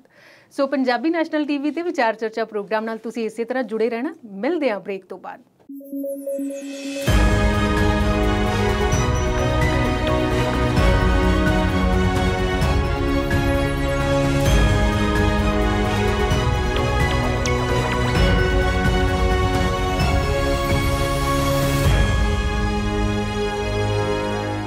ਵਕਫੇ ਤੋਂ ਬਾਅਦ ਵਿਚਾਰ ਚਰਚਾ ਪ੍ਰੋਗਰਾਮ 'ਚ ਆਪ ਸਭ ਦਰਸ਼ਕਾਂ ਦਾ ਸਵਾਗਤ ਕਰਦੇ ਹਾਂ। ਤੇ ਕੁਲਦੀਪ ਜੀ, ਹੁਣ ਗੱਲ ਅਫਗਾਨਿਸਤਾਨ ਦੀ ਕਰਦੇ ਹਾਂ, ਜਿੱਥੇ ਇਸ ਵੇਲੇ ਤਾਲਿਬਾਨੀਆਂ ਦਾ ਕਬਜ਼ਾ ਵੱਧ ਰਿਹਾ ਤੇ ਉੱਥੋਂ ਦੇ ਹਾਲਾਤਾਂ ਬਾਰੇ ਅਮਰੀਕੀ ਰਾਸ਼ਟਰਪਤੀ ਹੋਰਾਂ ਕੀ ਆਖਿਆ? ਅਮਰੀਕੀ ਰਾਸ਼ਟਰਪਤੀ ਤੇ ਦਬਾਅ ਬਣ ਰਿਹਾ ਸੀ ਕਿ 20 ਸਾਲ ਲੜਾਈ ਤੁਸੀਂ ਲੜਨ ਦਾ ਯਤਨ ਕੀਤਾ, ਲੜੀ ਹੈ, ਆਪਣੀਆਂ ਸ਼ਰਤਾਂ ਤੇ ਲੜੀ ਹੈ। ਤੇ ਉਸ ਵੇਲੇ ਦੇ ਅਮਰੀਕਾ ਦੇ ਰਾਸ਼ਟਰਪਤੀ ਕੀ ਕਹਿੰਦੇ ਸੀ ਕਿ ਅਸੀਂ ਹਮਲਾ ਕਰਨਾ ਹੈ ਅਫਗਾਨਿਸਤਾਨ 'ਤੇ, ਜਾਂ ਤੁਸੀਂ ਸਾਡੇ ਨਾਲ ਹੋ ਤੇ ਜਾਂ ਸਾਡੇ ਵਿਰੁੱਧ ਹੋ, ਨਿਊਟਰਲ ਕਿਸੇ ਨੂੰ ਰਹਿਣ ਨਹੀਂ ਦੇਣਾ। ਤੇ ਭਾਰਤ ਨੇ ਪੇਸ਼ਕਸ਼ ਕੀਤੀ ਕਿ ਅਸੀਂ ਨਾਲ ਆ ਤੁਹਾਡੇ, ਤੇ ਪਾਕਿਸਤਾਨ ਨੇ ਕਹਿ ਦਿੱਤਾ ਕਿ ਅਸੀਂ ਤਾਂ ਨਾਲ ਆ ਜੇ ਇੰਡੀਆ ਨੂੰ ਨਾਲ ਨਹੀਂ ਰੱਖਣਾ। ਇਸ ਤਰ੍ਹਾਂ ਦੀ ਪੋਲੀਟਿਕਸ ਚੱਲਦੀ ਰਹੀ। 20 ਸਾਲ ਗੁਜ਼ਰ ਗਏ। ਅਫਗਾਨਿਸਤਾਨ ਵਿੱਚ ਇੱਕ ਆਸ ਦੀ ਕਿਰਨ ਜਿਹੜੀ ਆ ਉਹ ਨਜ਼ਰ ਆਉਣ ਲੱਗੀ ਲੋਕਾਂ ਨੂੰ, ਤੇ ਥੋੜ੍ਹਾ ਜਿਹਾ ਜਿਸ ਨਰਕ ਦੇ ਵਿੱਚੋਂ ਲੋਕ ਪਏ ਹੋਏ ਸੀ, ਥੋੜ੍ਹਾ ਜਿਹਾ ਉਸ ਵਿੱਚੋਂ ਨਿਕਲ ਕੇ ਸਾਹਮਣੇ ਜਿਹੜਾ ਸੀ ਆਉਣ ਲੱਗੇ। ਅਫਗਾਨਿਸਤਾਨ ਦੇ ਵਿੱਚ ਲਹਿਰਾਂ ਬਹਿਰਾਂ ਹੋਣ ਲੱਗੀਆਂ, ਰੁਜ਼ਗਾਰ ਵੀ ਪੈਦਾ ਹੋਇਆ, ਖਣਿਜ ਪਦਾਰਥ ਵੀ ਨਿਕਲਣ ਲੱਗੇ, ਖੇਡਾਂ ਵੀ ਖੇਡਣ ਲੱਗੇ ਅਫਗਾਨੀ। ਪਰ ਮੈਨੂੰ ਲੱਗਦਾ ਕਿ ਉਹਨਾਂ ਨੂੰ ਸਭ ਤੋਂ ਵੱਧ ਰਾਸ ਜਿਹੜੀ ਹੈ ਨਾ ਖੇਡ, ਇਹ ਬੰਦੂਕਾਂ ਤੋਪਾਂ ਦੀ ਹੀ ਤੇ ਬੰਬਾਂ ਗੋਲਿਆਂ ਦੀ ਹੀ ਆਉਂਦੀ ਹੈ। ਮੈਂ ਇਸ ਕਰਕੇ ਆਖ ਰਿਹਾ ਕਿ ਇਸ ਵਿੱਚ ਲੋਕਾਂ ਦੀ ਵੀ ਮਰਜ਼ੀ ਕਾਫੀ ਹੱਦ ਤੱਕ ਸ਼ਾਮਲ ਹੁੰਦੀ ਹੈ ਜਦੋਂ ਤੁਹਾਡੇ ਉੱਪਰ ਕਿਸੇ ਕਿਸਮ ਦੀ ਕੋਈ ਹਕੂਮਤ ਜਿਹੜੀ ਹੈ ਉਹ ਬਿਠਾ ਦਿੱਤੀ ਜਾਂਦੀ ਹੈ। ਹੁਣ ਜੇ ਲੋਕ ਮੈਜੋਰਿਟੀ ਲੋਕ ਅਫਗਾਨਿਸਤਾਨ ਦੇ ਚਾਹੁੰਦੇ ਹੋਣ ਤਾਂ ਫਿਰ ਕੀ ਅਫਗਾਨਿਸਤਾਨ ਦੇ ਵਿੱਚ ਜਿੱਧਰ ਨੂੰ ਕਹਾਣੀ ਜਾ ਰਹੀ ਹੈ ਇਸੇ ਤਰ੍ਹਾਂ ਹੀ ਹੁੰਦੀ। ਜੋ ਬਾਈਡਨ ਦੇ ਉੱਪਰ ਦਬਾਅ ਬਣਾਇਆ ਗਿਆ ਅਫਗਾਨਿਸਤਾਨ ਦੇ ਤੇ ਹੋਰਨਾਂ ਦੇਸ਼ਾਂ ਦੇ ਆਗੂਆਂ ਵੱਲੋਂ ਕਿ ਤੁਸੀਂ 20 ਸਾਲ ਲੜਾਈ ਲੜ ਕੇ ਉਹਨੂੰ ਕਿਸੇ ਪਾਸੇ ਲਾਇਆ ਨਹੀਂ, ਤੇ ਹੁਣ ਤੁਸੀਂ ਇੱਕ ਅਣਮੁੱਕੀ ਜਿਹੀ ਕਹਾਣੀ ਜਿਹੜੀ ਹੈ ਉਹਨੂੰ ਉੱਥੇ ਹੀ ਛੱਡ ਕੇ ਤੇ ਤੁਸੀਂ ਨਿਕਲ ਚੱਲੇ ਹੋ। 31 ਅਗਸਤ ਉਹਨਾਂ ਨੇ ਆਖਰੀ ਤਰੀਕ ਜਿਹੜੀ ਸੀ ਆਪਣੇ ਫੌਜੀਆਂ ਦੇ ਜਾਣ ਦੀ ਜਿਹੜੀ ਦਿੱਤੀ ਸੀ। 90% ਤੇ ਜਾ ਚੁੱਕੇ ਨੇ, ਮਗਰ ਵੀ ਜਿਹੜੇ ਨੇ ਬੈਠੇ ਨੇ ਬੋਰੀਆ ਬਿਸਤਰ ਬੰਨ੍ਹ ਕੇ ਬੈਠੇ ਹੋਣਗੇ ਕਿ ਕਿਹੜੇ ਵੇਲੇ ਜਹਾਜ਼ ਆਵੇ ਤੇ ਸਾਨੂੰ ਲੈ ਜਾਵੇ। ਤੇ ਹੁਣ ਥੋੜ੍ਹੀ ਜਿਹੀ ਡੇਟ ਤਾਂ ਵਧਾਈ ਗਈ ਆ, ਕੁਝ 5-7 ਦਿਨ, ਪਰ ਜਿੱਥੋਂ ਬਾਕੀ ਫੌਜਾਂ ਜਾ ਚੁੱਕੀਆਂ ਨੇ ਸਿਰਫ ਇੰਗਲੈਂਡ ਦੀਆਂ ਤੇ ਅਮਰੀਕਾ ਦੀਆਂ ਫੌਜਾਂ ਥੋੜ੍ਹੀਆਂ ਬਾਕੀ ਨੇ। ਬਾਕੀ ਜਿਹੜੇ ਮੁਲਕਾਂ ਦੇ ਉੱਥੇ ਕੁਝ ਅਮਲੇ ਬਾਕੀ ਨੇ ਉਹਨਾਂ ਦੇ ਵਿੱਚ ਅਮਰੀਕਾ ਦਾ ਅਮਲਾ, ਅਮਰੀਕਾ ਦੀ ਅੰਬੈਸੀ ਵੀ ਰਹੇਗੀ, ਭਾਰਤ ਦੀ ਅੰਬੈਸੀ ਵੀ ਰਾਜਧਾਨੀ ਕਾਬਲ ਦੇ ਵਿੱਚ ਹੈ, ਪਰ ਬਾਕੀ ਕੌਂਸਲਖਾਨੇ ਬੰਦ ਕਰ ਦਿੱਤੇ ਗਏ ਨੇ। ਬਾਹਰਲੇ ਜਿੰਨੇ ਸਫਾਰਤੀ ਦਫ਼ਤਰ ਸੀ ਉਹ ਬੰਦ ਕਰ ਦਿੱਤੇ ਗਏ ਨੇ। ਵਾਧੂ ਸਫਾਰਤੀ ਅਮਲੇ ਨੂੰ ਉੱਥੋਂ ਕੱਢਣ ਦੇ ਆਦੇਸ਼ ਦੇ ਦਿੱਤੇ ਗਏ ਨੇ, ਉਹਨਾਂ ਵਾਸਤੇ ਵਿਸ਼ੇਸ਼ ਉਡਾਨਾਂ ਚੱਲ ਰਹੀਆਂ ਨੇ। ਤੇ ਨਾਗਰਿਕਾਂ ਨੂੰ, ਭਾਰਤ ਸਰਕਾਰ ਨੇ ਆਪਣੇ ਨਾਗਰਿਕਾਂ ਨੂੰ ਕਹਿ ਦਿੱਤਾ ਕਿ ਜਿਹੜੇ ਵੀ ਉੱਥੇ ਕੰਮ ਕਰ ਰਹੇ ਹੋ, ਕਿਉਂਕਿ ਭਾਰਤ ਨੇ ਬਹੁਤ ਵੱਡੇ ਪ੍ਰੋਜੈਕਟ ਜਿਹੜੇ ਸੀ ਉੱਥੇ ਸ਼ੁਰੂ ਕਰ ਲਏ।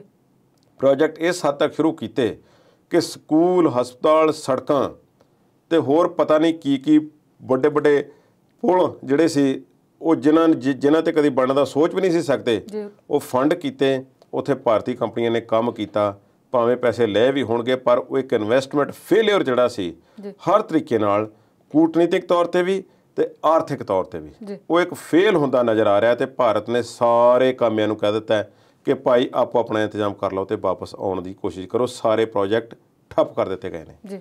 35 ਕੋ ਸੂਬੇ ਨੇ ਉੱਥੇ ਦੱਸੇ ਜਾਂਦੇ ਅਫਗਾਨਿਸਤਾਨ ਦੇ ਵਿੱਚ, ਤੇ 35 ਦੇ ਵਿੱਚੋਂ 8-9 ਦੇ ਵਿੱਚ ਜਿਹੜੇ ਨੇ 34-35 ਸੂਬੇ ਨੇ, ਤੇ 8 ਤੇ ਤਾਲਿਬਾਨ ਦਾ ਕਬਜ਼ਾ ਹੋ ਚੁੱਕਾ ਹੈ।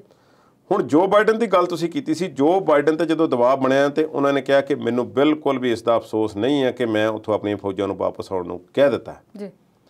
ਫੌਜਾਂ ਵਾਪਸ ਆ ਰਹੀਆਂ ਨੇ, ਤੇ ਜਦੋਂ ਉਹਨਾਂ ਤੇ ਇਹ ਵੀ ਦਬਾਅ ਪਾਇਆ ਗਿਆ ਕਿ ਤੁਸੀਂ ਹੋਰ ਅੱਗੇ ਤੁਸੀਂ ਕੀ ਕਰਨਾ ਚਾਹੁੰਦੇ ਹੋ, ਤੇ ਉਹਨਾਂ ਨੇ ਕੋਈ ਕਮਿਟਮੈਂਟ ਉਹਨਾਂ ਨੇ ਨਹੀਂ ਦੱਸੀ। ਉਹਨਾਂ ਨੇ ਸਿਰਫ ਇਹੋ ਹੀ ਆਖਿਆ ਕਿ ਸਾਡਾ ਫੈਸਲਾ ਬਿਲਕੁਲ ਅਟੱਲ ਹੈ ਤੇ ਅਸੀਂ ਉਸ ਦੇਸ਼ ਵਿੱਚ ਹੋਰ ਲੜਾਈ ਨਹੀਂ ਉੱਥੇ ਵਧਾ ਸਕਦੇ ਅੱਗੇ, ਤੇ ਅਸੀਂ ਉੱਥੋਂ ਬਾਹਰ ਨਿਕਲ ਰਹੇ ਹਾਂ।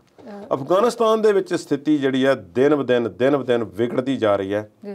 ਮਨੁੱਖੀ ਅਧਿਕਾਰਾਂ ਦੇ ਸੰਗਠਨ ਉੱਥੋਂ ਕਦੋਂ ਆਪਣਾ ਬੋਰੀਆ ਬਿਸਤਰ ਗੋਲ ਕਰਕੇ ਨਿਕਲ ਆਉਣਗੇ ਇਸ ਦਾ ਕੁਝ ਪਤਾ ਨਹੀਂ ਹੈ। ਹੁਣ ਭਾਰਤ ਦੇ ਜਿਹੜੇ ਮੀਡੀਆ ਜਾਂ ਮੀਡੀਆ ਨਾਲ ਸੰਬੰਧਿਤ ਲੋਕ ਜਾਂ ਹੋਰ ਉਹ ਮੀਡੀਆ ਕਰਮਚਾਰੀ ਇਸੇ ਤਰ੍ਹਾਂ ਜਾਂਦੇ ਨੇ ਉਹਨਾਂ ਮੁਲਕਾਂ ਦੇ ਵਿੱਚ ਜਿੱਥੇ ਸਮੱਸਿਆ ਹੋਵੇ, ਹਰ ਜਗ੍ਹਾ ਇਸੇ ਤਰ੍ਹਾਂ ਹੁੰਦਾ ਹੈ। ਉਹਨਾਂ ਨੂੰ ਕਹਿ ਦਿੱਤਾ ਗਿਆ ਕਿ ਜੇ ਤੁਸੀਂ ਅਫਗਾਨਿਸਤਾਨ ਆਉਣਾ ਤਾਂ ਭਾਈ ਪਹਿਲਾਂ ਆਪਣੀ ਰਜਿਸਟ੍ਰੇਸ਼ਨ ਅੰਬੈਸੀ ਦੇ ਵਿੱਚ ਕਰਵਾਓ, ਆਪਣੇ ਥੌ ਟਿਕਾਣੇ ਦਾ ਸਾਨੂੰ ਪਤਾ ਦੱਸੋ ਤਾਂ ਕਿ ਕੋਈ ਸਮੱਸਿਆ ਆਉਣ 'ਤੇ ਉਸ ਨੂੰ ਨਜਿੱਠਿਆ ਜਾ ਸਕੇ। ਹੁਣ ਜਦੋਂ ਭਾਰਤੀ ਮੀਡੀਆ ਅਮਲੇ ਦੀ ਗੱਲ ਆਉਂਦੀ ਹੈ ਤੇ ਦਾਨਿਸ਼ ਸਦੀਕੀ ਦਾ ਨਾਮ ਯਾਦ ਆਉਂਦਾ ਹੈ। ਦਾਨਿਸ਼ ਸਦੀਕੀ ਬਾਰੇ ਵੀ ਕੋਈ ਸਨਸਨੀਖੇਜ਼ ਖੁਲਾਸੇ ਹੋਰ ਹੋਏ ਨੇ। ਜਿੱਥੇ ਉਹ ਰਹਿੰਦਾ ਸੀ ਸੇਫ ਜ਼ੋਨ ਦੇ ਵਿੱਚ, ਗ੍ਰੀਨ ਜ਼ੋਨ ਹੈ, ਜਿੱਥੇ ਅਮਰੀਕਾ ਦੇ ਵੀ ਜਿਹੜੇ ਕੌਂਸਲਖਾਨੇ ਦੇ ਆਫਿਸ ਨੇ ਜਾਂ ਸਫਾਰਤਖਾਨੇ ਨੇ ਜਾਂ ਅੰਬੈਸੀਆਂ ਜੋ ਵੀ ਹੈ, ਉੱਥੇ ਜਿੱਥੇ ਵੀ ਕੈਂਪ ਬਣੇ ਹੋਏ ਸੀ ਉੱਥੇ ਰਹਿੰਦੇ ਸੀ। ਭਾਰਤੀ ਲੋਕ ਵੀ ਉਹਨਾਂ ਦੇ ਨਾਲ ਸੀ ਤੇ ਅਫਗਾਨ ਫੌਜ ਦੀ ਪ੍ਰੋਟੈਕਸ਼ਨ ਦੇ ਨਾਲ ਜਿੱਥੇ ਵੀ ਜਾਂਦੇ ਸੀ ਉਹਨਾਂ ਨੂੰ ਜਾਣ ਦਿੱਤਾ ਜਾਂਦਾ ਸੀ। ਉਹ ਨਿਕਲੇ ਨੇ ਤੇ ਥੋੜ੍ਹੀ ਦੇਰ ਬਾਅਦ ਖਬਰ ਆਉਂਦੀ ਕਿ ਜਿਸ ਅਫਸਰ ਦੇ ਨਾਲ ਉਹ ਗਏ ਸੀ ਉਸ ਨੂੰ ਤਾਲਿਬਾਨ ਵਾਲਿਆਂ ਨੇ ਫੜ ਲਿਆ ਤੇ ਥੋੜੀ ਦੇਰ ਬਾਅਦ ਖਬਰ ਆ ਜਾਂਦੀ ਕਿ ਸਦੀਕੀ ਨੂੰ ਮਾਰ ਦਿੱਤਾ ਗਿਆ। ਹੁਣ ਉਸ ਅਫਸਰ ਨੂੰ ਵੀ ਮਾਰ ਦਿੱਤਾ ਗਿਆ, ਅਫਗਾਨ ਨੈਸ਼ਨਲ ਆਰਮੀ ਦੇ ਨੂੰ, ਤੇ ਦਾਨਿਸ਼ ਸਦੀਕੀ ਨੂੰ ਵੀ ਮਾਰਿਆ ਗਿਆ। ਤਾਲਿਬਾਨ ਨੇ ਝੂਠ ਬੋਲਿਆ ਜਦੋਂ ਭਾਰਤ ਸਰਕਾਰ ਨੇ ਤੇ ਉਹਨਾਂ ਨੇ ਦਬਾਅ ਪਾਇਆ ਕਿ ਇੰਨਾ ਵੱਡਾ ਪੱਤਰਕਾਰ ਫੋਟੋਗ੍ਰਾਫਰ ਤੁਸੀਂ ਮਾਰ ਦਿੱਤਾ। ਉਹ ਕਹਿੰਦੇ ਅਸੀਂ ਨਹੀਂ ਮਾਰਿਆ, ਪਰ ਸਾਨੂੰ ਅਫਸੋਸ ਬਹੁਤ ਹੈ ਕਿ ਉਹਦੀ ਮੌਤ ਹੋ ਗਈ ਹੈ। ਉਹ ਮੁੱਕਰ ਗਏ ਸਾਹਿਬ। ਫਿਰ ਮਾਰਿਆ ਕਿਸ ਨੇ?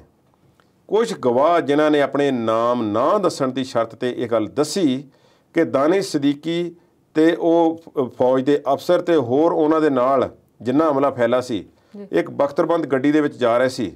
ਜਦੋਂ ਉਹਨਾਂ ਦੀ ਗੱਡੀ ਨੂੰ ਚੱਲਣ ਤੋਂ ਅਸਮਰੱਥ ਕਰ ਦਿੱਤਾ ਗਿਆ, ਬੰਬਾਂ ਤੇ ਗ੍ਰਨੇਡਾਂ ਨਾਲ ਹਮਲਾ ਕੀਤਾ ਗਿਆ ਤੇ ਉਹਨਾਂ ਦੀ ਗੱਡੀ ਜਿਹੜੀ ਸੀ ਉਸ ਦੇ ਵਿੱਚੋਂ ਫਿਰ ਜਦੋਂ ਚੱਲਣ ਤੋਂ ਅਸਮਰੱਥ ਹੋ ਗਈ, ਉਹ ਬਾਹਰ ਨਿਕਲੇ ਤੇ ਨਿਕਲਦਿਆਂ ਨੂੰ ਫਿਰ ਗੋਲੀਆਂ ਮਾਰ ਦਿੱਤੀਆਂ ਗਈਆਂ।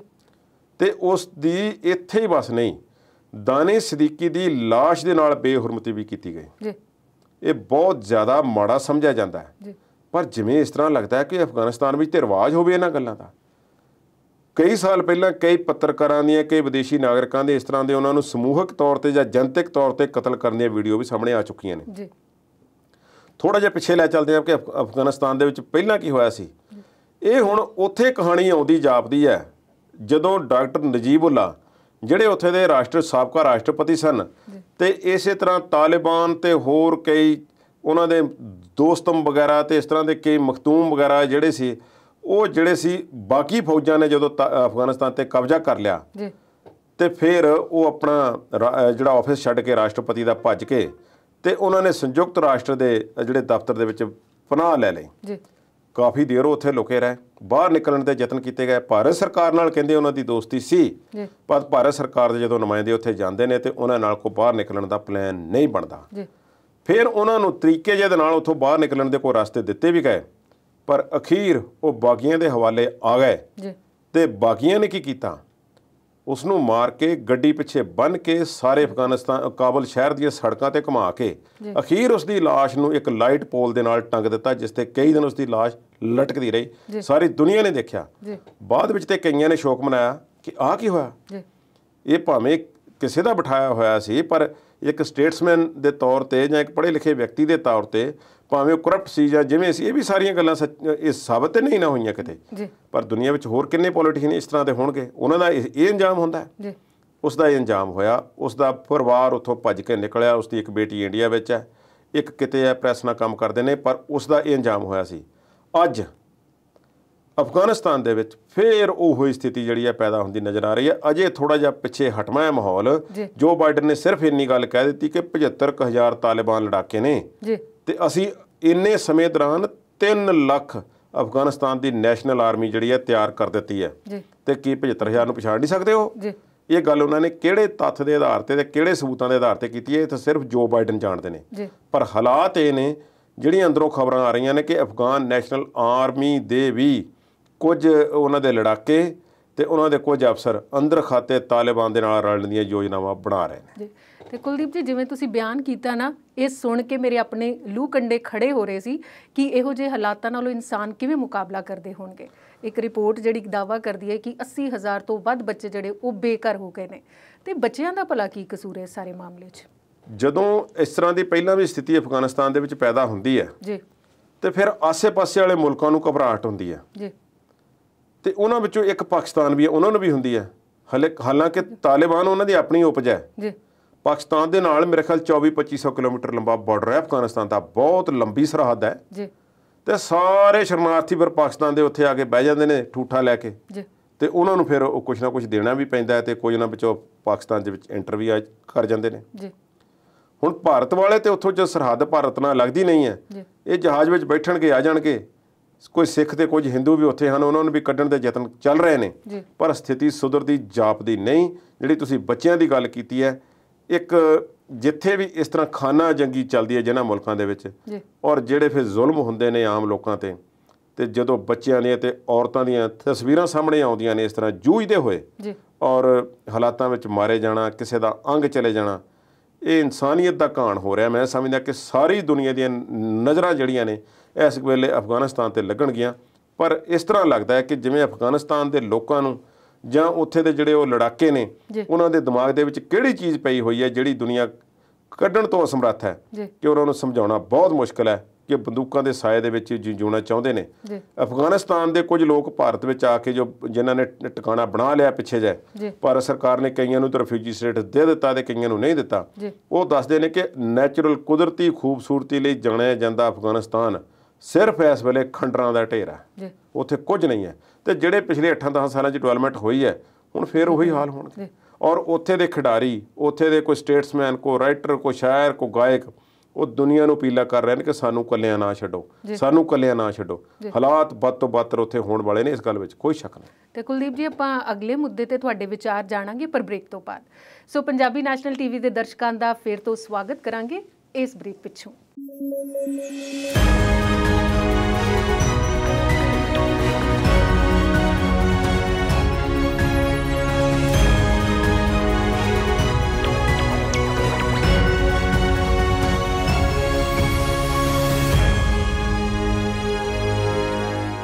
ਵਕਫੇ ਤੋਂ ਬਾਅਦ ਵਿਚਾਰ ਚਰਚਾ ਪ੍ਰੋਗਰਾਮ 'ਚ ਆਪ ਸਭ ਦਰਸ਼ਕਾਂ ਨੂੰ ਮੁੜ ਤੋਂ ਜੀ ਆਇਆਂ ਆਖਦੇ ਹਾਂ। ਤੇ ਕੁਲਦੀਪ ਜੀ, ਹੁਣ ਮੁੱਦਾ ਉਹ ਹੈ ਜਿਹੜੀ ਚਰਚਾ ਬਹੁਤ ਦੇਰ ਦੀ ਸੀ, ਕਿਉਂਕਿ ਸਿੱਧਾ ਉਹ ਸਿਆਸਤ ਨਾਲ ਜੁੜਿਆ ਹੋਇਆ ਤੇ ਸਿਆਸਤਦਾਨਾਂ ਵਿੱਚ ਬਹੁਤੇ ਐਸੇ ਸ਼ਾਮਿਲ ਹੋ ਜਾਂਦੇ ਨੇ ਜਿਹੜੇ ਅਪਰਾਧਿਕ ਪਿਛੋਕੜ ਦੇ ਹੁੰਦੇ ਨੇ।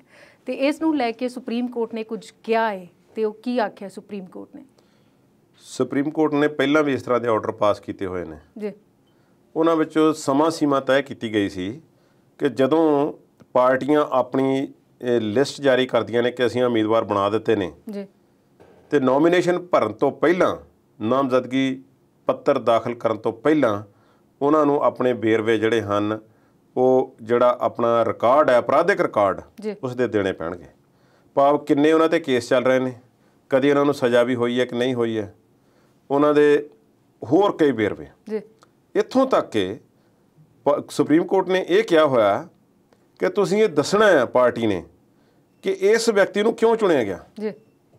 ਜੇ ਤੁਹਾਡੇ ਕੋਲ ਸਾਫ਼ ਸੁਥਰੇ ਅਕਸ ਵਾਲਾ ਵਿਅਕਤੀ ਮੌਜੂਦ ਸੀ ਤਾਂ ਫਿਰ ਅਪਰਾਧਿਕ ਰਿਕਾਰਡ ਵਾਲਾ ਵਿਅਕਤੀ ਹੀ ਕਿਉਂ ਚੁਣਿਆ ਗਿਆ। ਇਸ ਨੂੰ ਚੁਣਨ ਦੇ ਪਿੱਛੇ ਕੀ ਤੁਹਾਡੀਆਂ ਸ਼ਰਤਾਂ ਨੇ? ਇਹ ਹੁਣ ਜਿਵੇਂ ਨਾ ਆਮ ਲੋਕਾਂ ਦੇ ਕੰਮ ਜਿਹੜੇ ਨੇ ਅਦਾਲਤਾਂ ਨੂੰ ਕਰਨੇ ਪੈ ਰਹੇ ਨੇ, ਪਰ ਉਹ ਜਿਹੜੇ ਪਹਿਲੇ ਕੀਤੇ ਹੋਏ ਹੁਕਮ ਨੇ, ਦਿੱਤੇ ਹੋਏ ਹੁਕਮ ਨੇ, ਉਹ ਜਿਵੇਂ ਦੋ ਕੰਨ ਇਨਸਾਨ ਦੇ ਇਸ ਕੰਮ ਨੂੰ ਹੁੰਦੇ ਨੇ ਕਿ ਇੱਕ ਵਿੱਚੋਂ ਦੀ ਜਾਂਦੀ ਹੈ ਗੱਲ ਤੇ ਦੂਸਰੇ ਵਿੱਚੋਂ ਬਾਹਰ। ਪਾਰਟੀਆਂ ਨੇ ਇਸੇ ਤਰ੍ਹਾਂ ਹੀ ਰੱਖਿਆ। ਔਰ RJD ਨਿਤਿਸ਼ ਕੁਮਾਰ ਦੀ, ਉਹਨਾਂ ਬਾਰੇ ਮਸ਼ਹੂਰ ਹੈ ਕਿ ਉਹ ਬਹੁਤ ਸਾਰੇ ਇਹੋ ਜਿਹੇ ਅਪਰਾਧਿਕ ਰਿਕਾਰਡ ਵਾਲੇ ਵਿਅਕਤੀਆਂ ਨੂੰ ਟਿਕਟਾਂ ਦੇ ਦਿੰਦੇ ਨੇ।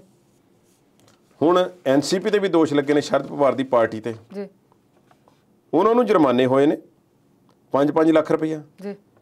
ਤੇ ਇਸ ਦੇ ਵਿੱਚ ਵੱਡੀਆਂ ਪਾਰਟੀਆਂ ਵੀ ਬਚੀਆਂ ਨਹੀਂ, ਭਾਰਤੀ ਜਨਤਾ ਪਾਰਟੀ ਵੀ ਹੈ, ਕਾਂਗਰਸ ਵੀ ਹੈ। ਇਹਨਾਂ ਸਮੇਤ 9 ਪਾਰਟੀਆਂ ਨੂੰ ਜੁਰਮਾਨੇ ਹੋਏ ਨੇ 1-1 ਲੱਖ ਰੁਪਈਏ ਦੇ। ਸੁਪਰੀਮ ਕੋਰਟ ਦੇ ਵਿੱਚ ਹੁਣ ਨਿਯਮ ਜਿਹੜੇ ਨੇ ਹੋਰ ਸਖਤ ਕੀਤੇ ਗਏ ਨੇ। ਜਿਹੜੇ ਇੱਕ ਖੁੱਲ੍ਹੀ ਜਿਹੀ ਛੁੱਟੀ ਦਿੱਤੀ ਗਈ ਕਿ ਨਾਮਜ਼ਦਗੀ ਭਰਨ ਤੋਂ ਪਹਿਲਾਂ ਦੱਸੋ, ਉਹ ਕੀ ਹੈ, ਕੋਈ 1 ਘੰਟਾ ਪਹਿਲਾਂ ਉੱਥੇ ਕੋਈ ਆਪਣਾ ਰਿਕਾਰਡ ਦਾਖਲ ਕਰ ਦੇਵੇਗਾ, ਉਦੋਂ ਨਾਮਜ਼ਦਗੀ ਪੱਤਰ ਦਾਖਲ ਹੋਣਗੇ। ਲੋਕਾਂ ਨੂੰ ਦੇਖਣ, ਸੁਣਨ, ਪੜ੍ਹਨ ਦਾ ਮੌਕਾ ਨਹੀਂ ਮਿਲੇਗਾ, ਕਿਉਂਕਿ ਤਕਨੀਕ ਦਾ ਦੌਰ ਹੈ, ਮੀਡੀਆ ਦਾ ਯੁੱਗ ਹੈ। ਤੇ ਕੋਰਟ ਨੇ ਇਹ ਵੀ ਕਹਿ ਦਿੱਤਾ ਕਿ ਪਾਰਟੀਆਂ ਜਿਹੜੀਆਂ ਹਨ, ਰਜਿਸਟਰਡ ਪਾਰਟੀਆਂ ਨੇ, ਉਹ ਆਪਣੀ ਵੈਬਸਾਈਟ 'ਤੇ ਪੂਰੇ ਦਾ ਪੂਰਾ ਵੇਰਵਾ ਉਸ ਉਮੀਦਵਾਰ ਦਾ ਚਾਹਣ, ਤਾਂ ਕਿ ਲੋਕ ਜਿਹੜੇ ਵੀ ਚਾਹਣ ਉੱਥੇ ਜਾ ਕੇ ਉਸ ਨੂੰ ਦੇਖ ਸਕਣ। ਸਮਾਂ ਉਹਨਾਂ ਨੇ ਕਹਿ ਦਿੱਤਾ ਕਿ 48 ਘੰਟਿਆਂ ਦੇ ਵਿੱਚ ਜਦੋਂ ਤੁਸੀਂ ਕਿਸੇ ਨੂੰ ਉਮੀਦਵਾਰ ਐਲਾਨਦੇ ਹੋ ਤੇ 48 ਘੰਟਿਆਂ ਦੇ ਵਿੱਚ ਜਿਹੜਾ ਹੈ ਤੁਸੀਂ ਦੱਸਣਾ ਹੈ ਕਿ ਇਸ ਵਿਅਕਤੀ ਦਾ ਰਿਕਾਰਡ ਕੀ ਹੈ। ਹੁਣ ਪੰਜਾਬ ਦੇ ਵਿੱਚ ਤੇ ਕਈ ਪਾਰਟੀਆਂ ਨੇ ਆਪਣੇ ਉਮੀਦਵਾਰ ਐਲਾਨ ਵੀ ਦਿੱਤੇ ਨੇ, ਹਾਂਜੀ, ਰੈਲੀਆਂ ਕਰਕੇ ਐਲਾਨੇ ਹੋਏ ਨੇ। ਉਹਨਾਂ 'ਤੇ 48 ਘੰਟੇ ਵਾਲੀ ਸ਼ਰਤ ਲਾਗੂ ਹੁੰਦੀ ਕਿ ਨਹੀਂ ਹੁੰਦੀ, ਇਸ ਗੱਲ ਦਾ ਨਹੀਂ ਪਤਾ। ਪਰ ਇਹ ਕੀ ਚੋਣ ਜਾਬਤਾ ਲੱਗਣ ਤੋਂ ਬਾਅਦ ਦੀਆਂ ਗੱਲਾਂ ਨੇ, ਸ਼ਾਇਦ ਉਦੋਂ ਦੀਆਂ ਹੋਣਗੀਆਂ। ਅਦਾਲਤੀ ਕਾਗਜ਼ਾਂ ਦੇ ਵਿੱਚੋਂ ਪਤਾ ਲੱਗ ਸਕਦਾ ਹੈ। ਜਸਟਿਸ ਰੋਹਿੰਟਨ ਤੇ BR ਗਵਈ, ਇਹਨਾਂ ਦੋਨਾਂ ਨੇ ਸੁਣਵਾਈ ਕੀਤੀ। ਚੋਣ ਕਮਿਸ਼ਨ ਦਾ ਵਕੀਲ ਵੀ ਉੱਥੇ ਆਇਆ ਤੇ ਜਿਹਨਾਂ ਨੇ ਪਟੀਸ਼ਨ ਪਾਈ ਹੋਈ ਸੀ ਕਿ ਸੁਪਰੀਮ ਕੋਰਟ ਜੀ ਤੁਸੀਂ ਇਹ ਦੱਸੋ ਕਿ ਜਿਹੜੇ ਪਹਿਲੇ ਤੁਹਾਡੇ ਜਾਰੀ ਕੀਤੇ ਹੋਏ ਹੁਕਮ ਸੀ ਉਹਨਾਂ ਦਾ ਬਣਿਆ ਕੀ। ਕੋਰਟ ਨੇ ਸਖਤ ਨੋਟਿਸ ਲੈ ਕੇ ਜੁਰਮਾਨੇ ਕੀਤੇ। ਉਹ ਕਿਹਾ ਕਿ ਗੱਲ ਇਸ ਤਰ੍ਹਾਂ ਬਣਨੀ ਨਹੀਂ, ਜੁਰਮਾਨੇ ਕੀਤੇ ਨੇ ਤੇ ਨਿਯਮ ਹੋਰ ਸਖਤ ਕਰ ਦਿੱਤੇ ਨੇ। ਸਿਆਸੀ ਅਪਰਾਧੀਕਰਨ ਜਿਹੜਾ ਹੈ, ਇਸ 'ਤੇ ਅਦਾਲਤ ਸਖਤੀ ਕਰ ਸਕਦੀ ਹੈ, ਪਰ ਕੀ ਸਰਕਾਰਾਂ ਦੇ ਵੀ ਕੁਝ ਕਾਨੂੰਨ ਨੇ? ਭਾਰਤੀ ਜਨਤਾ ਪਾਰਟੀ ਦੇ ਕੁਝ ਆਪਣੇ ਮੈਂਬਰ ਪਾਰਲੀਮੈਂਟ 'ਤੇ ਬੜੇ ਸੀਰੀਅਸ ਕੇਸ ਪਏ ਹੋਏ ਨੇ, ਚੱਲ ਰਹੇ ਨੇ। ਉਹਨਾਂ ਨੂੰ ਟਿਕਟ ਵੀ ਦਿੱਤੀ ਗਈ, ਸਾਰਾ ਕੁਝ ਰੌਲਾ ਰੱਪਾ ਪੈਣ ਦੇ ਬਾਵਜੂਦ ਵੀ ਜੀ ਤੇ ਫਿਰ ਹੁਣ ਵੀ ਉਹ ਆਨੰਦ ਮਾਣ ਰਹੇ ਨੇ। ਕਦੀ ਪੁੱਠੇ ਸਿੱਧੇ ਬਿਆਨ ਦੇ ਦਿੰਦੇ ਨੇ ਜੀ, ਜੋ ਮਰਜ਼ੀ ਉਹ ਕਹਿਣ, ਉਹਨਾਂ ਨੂੰ ਪੁੱਛਣ ਵਾਲਾ ਕੋਈ ਨਹੀਂ ਹੈ। ਪਰ ਕੀ ਅਦਾਲਤ ਨੇ ਜਿਹੜਾ ਜੁਰਮਾਨਾ ਲਾਇਆ, ਇਸ ਤੋਂ ਅਗਲਾ ਫਿਰ ਕੀ ਹੋਵੇਗਾ? ਜੇ ਜੁਰਮਾਨੇ ਤੋਂ ਬਾਅਦ ਉਹ ਫਿਰ ਉਹ ਔਫੈਂਡ ਕਰਦੇ ਨੇ, ਫਿਰ ਇਹੋ ਜਿਹਾ ਕੰਮ ਕਰਦੇ ਨੇ ਕਿ ਦੁਬਾਰਾ ਇਹੋ ਜਿਹਾ ਜੁਰਮ ਕਰ ਲੈਂਦੇ ਨੇ, ਦਿੰਦੇ ਨਹੀਂ ਜਾਣਕਾਰੀ, ਤਾਂ ਫਿਰ ਕੀ ਹੋਵੇਗਾ? ਕੀ ਉਹਨਾਂ ਦੀ ਮਾਨਤਾ ਰੱਦ ਹੋਵੇਗੀ? ਸੁਪਰੀਮ ਕੋਰਟ ਇਸ ਹੱਦ ਤੱਕ ਜਾ ਸਕਦੀ ਹੈ? ਇਸ ਗੱਲ ਦਾ ਅਜੇ ਪਤਾ ਨਹੀਂ। ਪਰ 1 ਲੱਖ ਜਾਂ 5 ਲੱਖ ਦਾ ਜੁਰਮਾਨਾ ਤੇ ਹੱਥਾਂ ਦੀ ਮੈਲ ਵੀ ਨਹੀਂ। ਇਸ ਅਦਾਲਤ ਦੇ ਵਿੱਚ ਸੂਚੀ ਵੀ ਪੇਸ਼ ਕੀਤੀ ਗਈ ਬਹੁਤ ਸਾਰੇ ਲੋਕਾਂ ਦੀ ਕਿ ਵਕੀਲਾਂ ਵੱਲੋਂ ਕਿ ਆ ਲੋਕ ਜਿਹੜੇ ਨੇ ਇਹਨਾਂ ਦਾ ਅਪਰਾਧਿਕ ਰਿਕਾਰਡ ਹੈ ਪਰ ਦੱਸਿਆ ਨਹੀਂ ਜਾਂਦਾ। ਹੁਣ ਅਪਰਾਧਿਕ ਰਿਕਾਰਡ ਦਾ ਡਾਟਾਬੇਸ ਜਿਹੜਾ ਹੈ ਇਹ ਤਿਆਰ ਕੌਣ ਕਰੇਗਾ, ਕਿਵੇਂ ਹੋਵੇਗਾ, ਇਸ ਗੱਲ ਦਾ ਕੁਝ ਪਤਾ ਨਹੀਂ। ਕੁਲਦੀਪ ਸੈਂਗਰ ਦਾ ਨਾਂ ਦਾ ਤੁਹਾਨੂੰ ਪਤਾ ਹੋਵੇਗਾ, ਇੱਕ MLA ਜੋ ਵਾਰ-ਵਾਰ ਬਣਦਾ ਸੀ। ਕੀ ਸੁਪਰੀਮ ਕੋਰਟ ਦੇ ਇਹ ਜਿਹੜੇ ਹੁਕਮ ਨੇ ਇਹ ਕਿਹੜੀਆਂ ਚੋਣਾਂ ਤੇ ਲਾਗੂ ਹੋਣਗੇ? ਲੋਕ ਸਭਾ ਤੇ ਜਾਂ ਵਿਧਾਨ ਸਭਾਵਾਂ ਤੇ ਜਾਂ ਫਿਰ ਨਗਰ ਪ੍ਰੀਸ਼ਦ ਦੀਆਂ ਜਾਂ ਜਿਹੜੀਆਂ ਸਿਵਲ ਚੋਣਾਂ ਹੁੰਦੀਆਂ ਨੇ, ਸਿਵਿਕ ਚੋਣਾਂ ਹੁੰਦੀਆਂ ਨੇ, ਤੇ ਜਾਂ ਫਿਰ ਪੰਚਾਇਤੀ ਚੋਣਾਂ ਤੇ ਵੀ ਲਾਗੂ ਹੋਣਗੇ। ਹਜ਼ਾਰਾਂ ਬੇਨਿਯਮੀਆਂ ਹੁੰਦੀਆਂ ਨੇ। ਚੋਣਾਂ ਵਾਲਾ ਮੁਲਕ ਹੈ ਉਹ।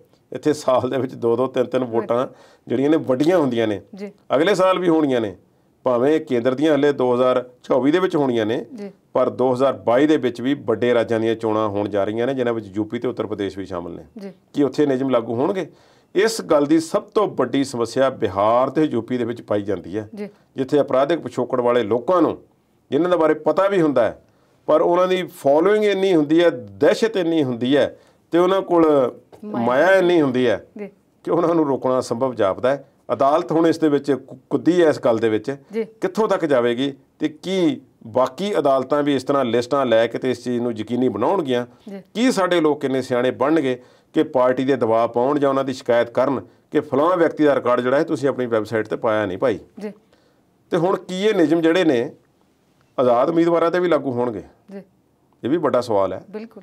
ਕਈ ਆਜ਼ਾਦ ਉਮੀਦਵਾਰ ਜਿਨ੍ਹਾਂ ਦਾ ਅਪਰਾਧਿਕ ਪਿਛੋਕੜ ਹੁੰਦਾ ਹੈ, ਉਹ ਜੇਲ੍ਹ ਦੇ ਵਿੱਚ ਬੈਠੇ ਚੋਣ ਜਿੱਤ ਜਾਂਦੇ ਨੇ। ਫਿਰ ਉਹਨਾਂ ਤੇ ਨਿਯਮ ਉਹ ਤਾਂ ਕਹਿਣਗੇ ਸਾਡੀ ਵੈਬਸਾਈਟ ਹੀ ਨਹੀਂ ਹੈ, ਤੇ ਉਹ ਸਾਹਮਣੇ ਹੈ। ਤੇ ਜੇ ਲੋਕ ਉਹਨਾਂ ਨੂੰ ਫਿਰ ਵੀ ਸਿਰ ਤੇ ਬਿਠਾ ਲੈਂਦੇ ਨੇ, ਕੋਈ ਤਾਂ ਗੱਲ ਹੋਵੇਗੀ। ਹਾਂਜੀ, ਉਲਝਿਆ ਹੋਇਆ ਤੰਤਰ ਹੈ, ਕਹਿ ਸਕਦੇ ਹਾਂ ਲੋਕਤੰਤਰ ਵੀ। ਸੁਪਰੀਮ ਕੋਰਟ ਨੇ ਸੁਲਝਾਉਣ ਦਾ ਵੈਸੇ ਯਤਨ ਕਰ ਰਹੀ ਹੈ। ਚਲੋ ਉਮੀਦ ਕਰਦੇ ਹਾਂ ਕਿ ਇਹ ਯਤਨ ਕਾਮਯਾਬ ਹੋਏ ਤੇ ਸਿਆਸਤ ਸਾਫ਼ ਸੁਥਰੀ ਹੋਏ, ਲੋਕਾਂ ਦੀ ਸੇਵਾ ਕਰਨ ਵਾਲੀ ਹੋਏ ਸਹੀ ਮਾਇਨਿਆਂ ਦੇ ਵਿੱਚ। ਤੇ ਕੁਲਦੀਪ ਜੀ, ਸਿਆਸਤ ਉਸ ਵੇਲੇ ਵੀ ਪੱਕੀ ਜਦੋਂ ਕੈਪਟਨ ਅਮਰਿੰਦਰ ਸਿੰਘ ਦਿੱਲੀ ਪਹੁੰਚੇ, ਕਹਿੰਦੇ ਸੀ ਵੀ ਪੰਜਾਬ ਦੀ ਕੈਬਨਿਟ 'ਚ ਫੇਰ ਬਦਲ ਹੋਣਾ ਹੈ।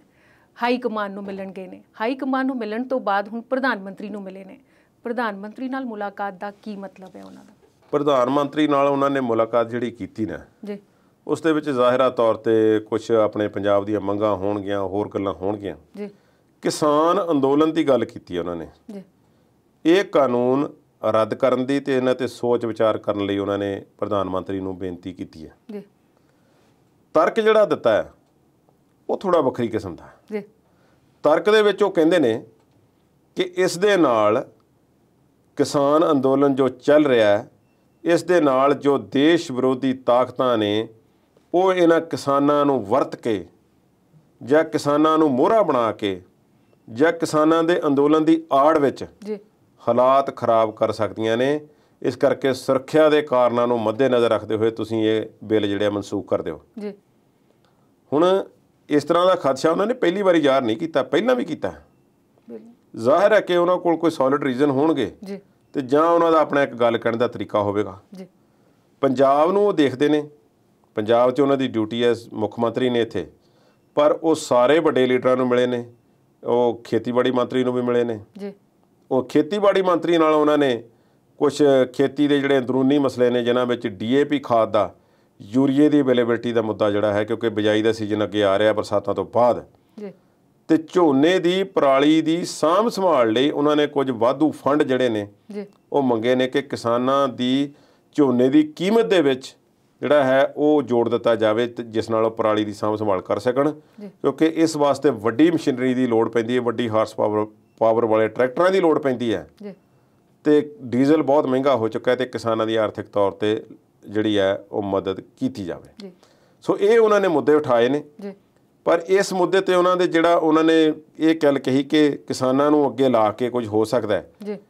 ਕਿੰਨੀ ਕੁ ਸਿਆਣੀ ਹੈ ਤੇ ਕੈਪਟਨ ਅਮਰਿੰਦਰ ਸਿੰਘ ਜਾਣਦੇ ਨੇ ਜਾਂ ਵਾਕਿਆ ਉਹਨਾਂ ਕੋਲ ਕੋਈ ਅੰਦਰੂਨੀ ਰਿਪੋਰਟ ਹੈ, ਇਸ ਬਾਰੇ ਅਸੀਂ ਕੁਝ ਨਹੀਂ ਕਹਿ ਸਕਦੇ। ਤੇ ਕਿਸਾਨ ਜਥੇਬੰਦੀਆਂ ਇਹਨੂੰ ਕਿਵੇਂ ਲੈਂਦੀਆਂ ਨੇ ਇਹਦੇ ਬਾਰੇ ਵੀ ਕੁਝ ਨਹੀਂ। ਹੁਣ ਇਸ ਦਾ ਦੂਸਰਾ ਪਹਿਲੂ ਜਿਹੜਾ ਉਹ ਥੋੜ੍ਹਾ ਜਿਹਾ ਵਿਚਾਰਦੇ ਹਾਂ, ਜਿਸ ਤੇ ਸਾਰਿਆਂ ਦੇ ਕੰਨ ਖੜੇ ਹੋ ਜਾਂਦੇ, ਉਹ ਇਹ ਹੈ ਕਿ ਕੈਪਟਨ ਅਮਰਿੰਦਰ ਸਿੰਘ ਨਾਲ ਕਸ਼ਮਕਸ਼ ਜਿਸ ਤਰ੍ਹਾਂ ਪੰਜਾਬ ਦੇ ਵਿੱਚ ਕਾਂਗਰਸ ਦੀ ਹੋਈ ਹੈ, ਕੀ ਬੀਜੇਪੀ ਵੱਲ ਨੂੰ ਉਹਨਾਂ ਦਾ ਝੁਕਾਅ ਹੋ ਸਕਦਾ ਹੈ? ਉਹਨਾਂ ਨੇ 2 ਦਿਨ ਦਾ ਇਹ ਟੂਰ ਰੱਖਿਆ ਤੇ ਜਿਸ ਦੇ ਵਿੱਚ ਉਹ ਕਾਂਗਰਸ ਦੀ ਚੇਅਰਪਰਸਨ ਨੂੰ ਵੀ ਮਿਲੇ ਨੇ, UPA ਦੀ ਚੇਅਰਪਰਸਨ ਨੂੰ। ਉਹਨਾਂ ਕੋਲ ਸਿੱਧੂ ਦੀ ਸ਼ਿਕਾਇਤਾਂ ਵੀ ਲਾਈਆਂ ਨੇ, ਇਹ ਵੀ ਦੱਸਿਆ ਕਿ ਸਿੱਧੂ ਜੀ ਹੁਣ ਫੇਰ ਬੋਲੀ ਜਾਂਦੇ ਨੇ। ਪਰ ਸਿੱਧੂ ਦੇ ਮਾਮਲੇ ਦੇ ਵਿੱਚ ਉਹ ਬਹੁਤਾ ਕੁਝ ਉਹਨਾਂ ਨੂੰ ਕਿਹਾ ਜਾਂ ਨਹੀਂ ਕਿਹਾ ਸਾਹਮਣੇ ਨਿਕਲ ਕੇ ਨਹੀਂ ਆਇਆ। ਪਰ ਇਸ ਮਾਮਲੇ ਦੇ ਵਿੱਚ ਉਹ ਮੋਦੀ ਨੂੰ ਜ਼ਰੂਰ ਮਿਲੇ ਨੇ। ਕੀ ਉਹ ਕਾਂਗਰਸ ਹਾਈ ਕਮਾਂਡ ਨੂੰ ਦਿਖਾਉਣਾ ਚਾਹੁੰਦੇ ਨੇ ਕਿ ਮੇਰੀ ਗੱਲਬਾਤ ਹੈ ਤੇ ਮੈਂ ਕਦੇ ਵੀ ਇੱਧਰ ਉੱਧਰ ਹੋ ਸਕਦਾ? ਮੈਨੂੰ ਲੱਗਦਾ ਨਹੀਂ। ਜਿਸ ਮੈਚੋਰਿਟੀ ਲੈਵਲ 'ਤੇ ਉਹ ਹਨ, ਜਿਸ ਤਰ੍ਹਾਂ ਉਹ ਕਾਂਗਰਸ ਪਾਰਟੀ ਵੱਲੋਂ ਰਹਿ ਕੇ ਉਹਨਾਂ ਨੇ ਤਕਰੀਬਨ 10 ਸਾਲ ਪੂਰੇ ਕਰਨੇ ਨੇ, ਸਾਲ ਰਹਿ ਗਏ, 6 ਮਹੀਨੇ ਰਹਿ ਗਏ ਨੇ, 9.5 ਸਾਲ ਉਹਨਾਂ ਨੇ ਰਾਜ ਕੀਤਾ ਪੰਜਾਬ 'ਤੇ, ਬਾਗਡੋਰ ਉਹਨਾਂ ਦੇ ਹੱਥ 'ਚ ਰਹੀ ਹੈ ਤੇ ਕੈਪਟਨ ਦੇ ਨਾਲ ਹੀ ਕਾਂਗਰਸ ਨੇ ਰਾਜ ਕੀਤਾ ਹੈ ਪੰਜਾਬ 'ਚ। ਮੈਨੂੰ ਲੱਗਦਾ ਨਹੀਂ ਕਿ ਇਸ ਤਰ੍ਹਾਂ ਦਾ ਇਹ ਮੈਚੋਰ ਉਹ ਸਟੈਪ ਜਿਹੜਾ ਹੈ ਉਹ ਕਦੇ ਲੈਣਗੇ। ਉਹ ਰਹਿਣਗੇ ਕਾਂਗਰਸ ਵਿੱਚ ਹੀ, ਪਰ ਉਹਨਾਂ ਨੇ ਜਿਹੜੀ ਗੱਲਬਾਤ ਕੀਤੀ ਹੈ ਇਸ 'ਤੇ ਸੰਯੁਕਤ ਕਿਸਾਨ ਮੋਰਚੇ ਦਾ ਤੇ ਹੋਰ ਕਿਸਾਨ ਆਗੂਆਂ ਦੇ ਬਿਆਨ ਅਜੇ ਦੇਖਣੇ ਬਣਦੇ ਨੇ। ਤੇ ਕੁਲਦੀਪ ਜੀ, ਆਪਾਂ ਅਗਲੇ ਮੁੱਦੇ ਤੇ ਤੁਹਾਡੇ ਕੋਲੋਂ ਜਾਣਕਾਰੀ ਲਵਾਂਗੇ, ਪਰ ਬ੍ਰੇਕ ਤੋਂ ਬਾਅਦ। ਸੋ ਪੰਜਾਬੀ ਨੈਸ਼ਨਲ TV ਤੇ ਦਰਸ਼ਕਾਂ ਦੇ ਨਾਲ ਜੁੜਾਂਗੇ ਅੰਤਰਾਲ ਤੋਂ ਬਾਅਦ।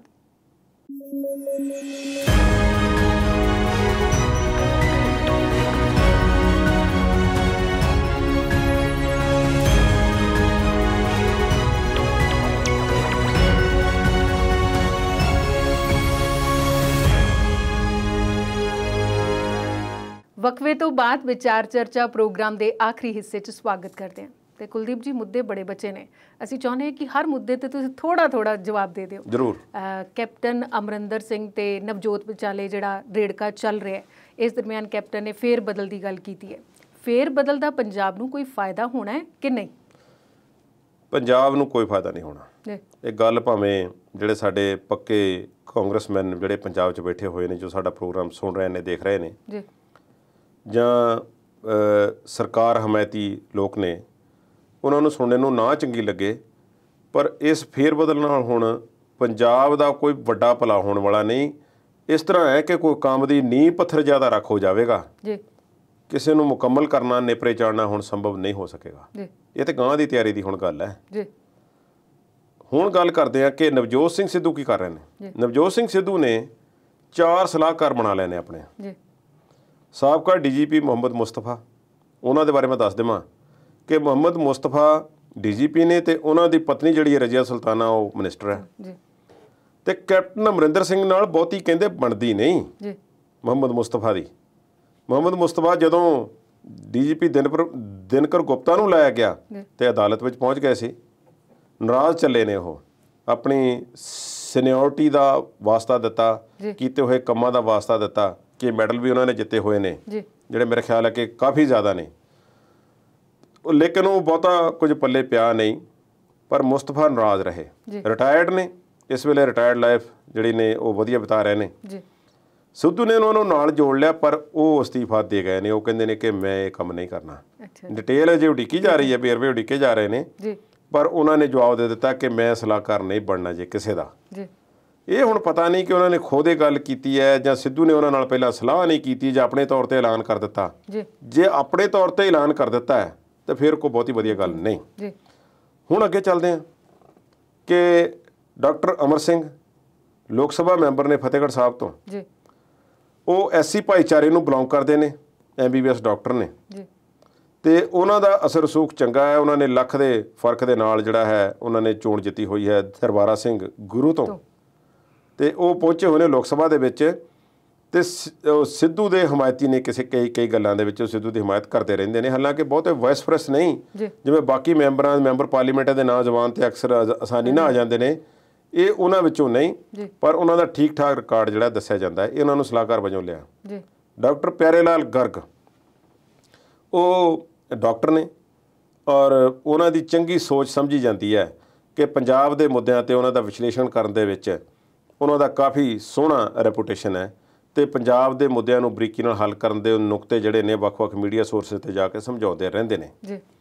उन्होंने कहा कि मैं सिर्फ पंजाब की बेहतरी वास्ते सलाह देनी है, होर कोई राजनीतिक सलाह सिद्धू नूं मैं नहीं दे सकता।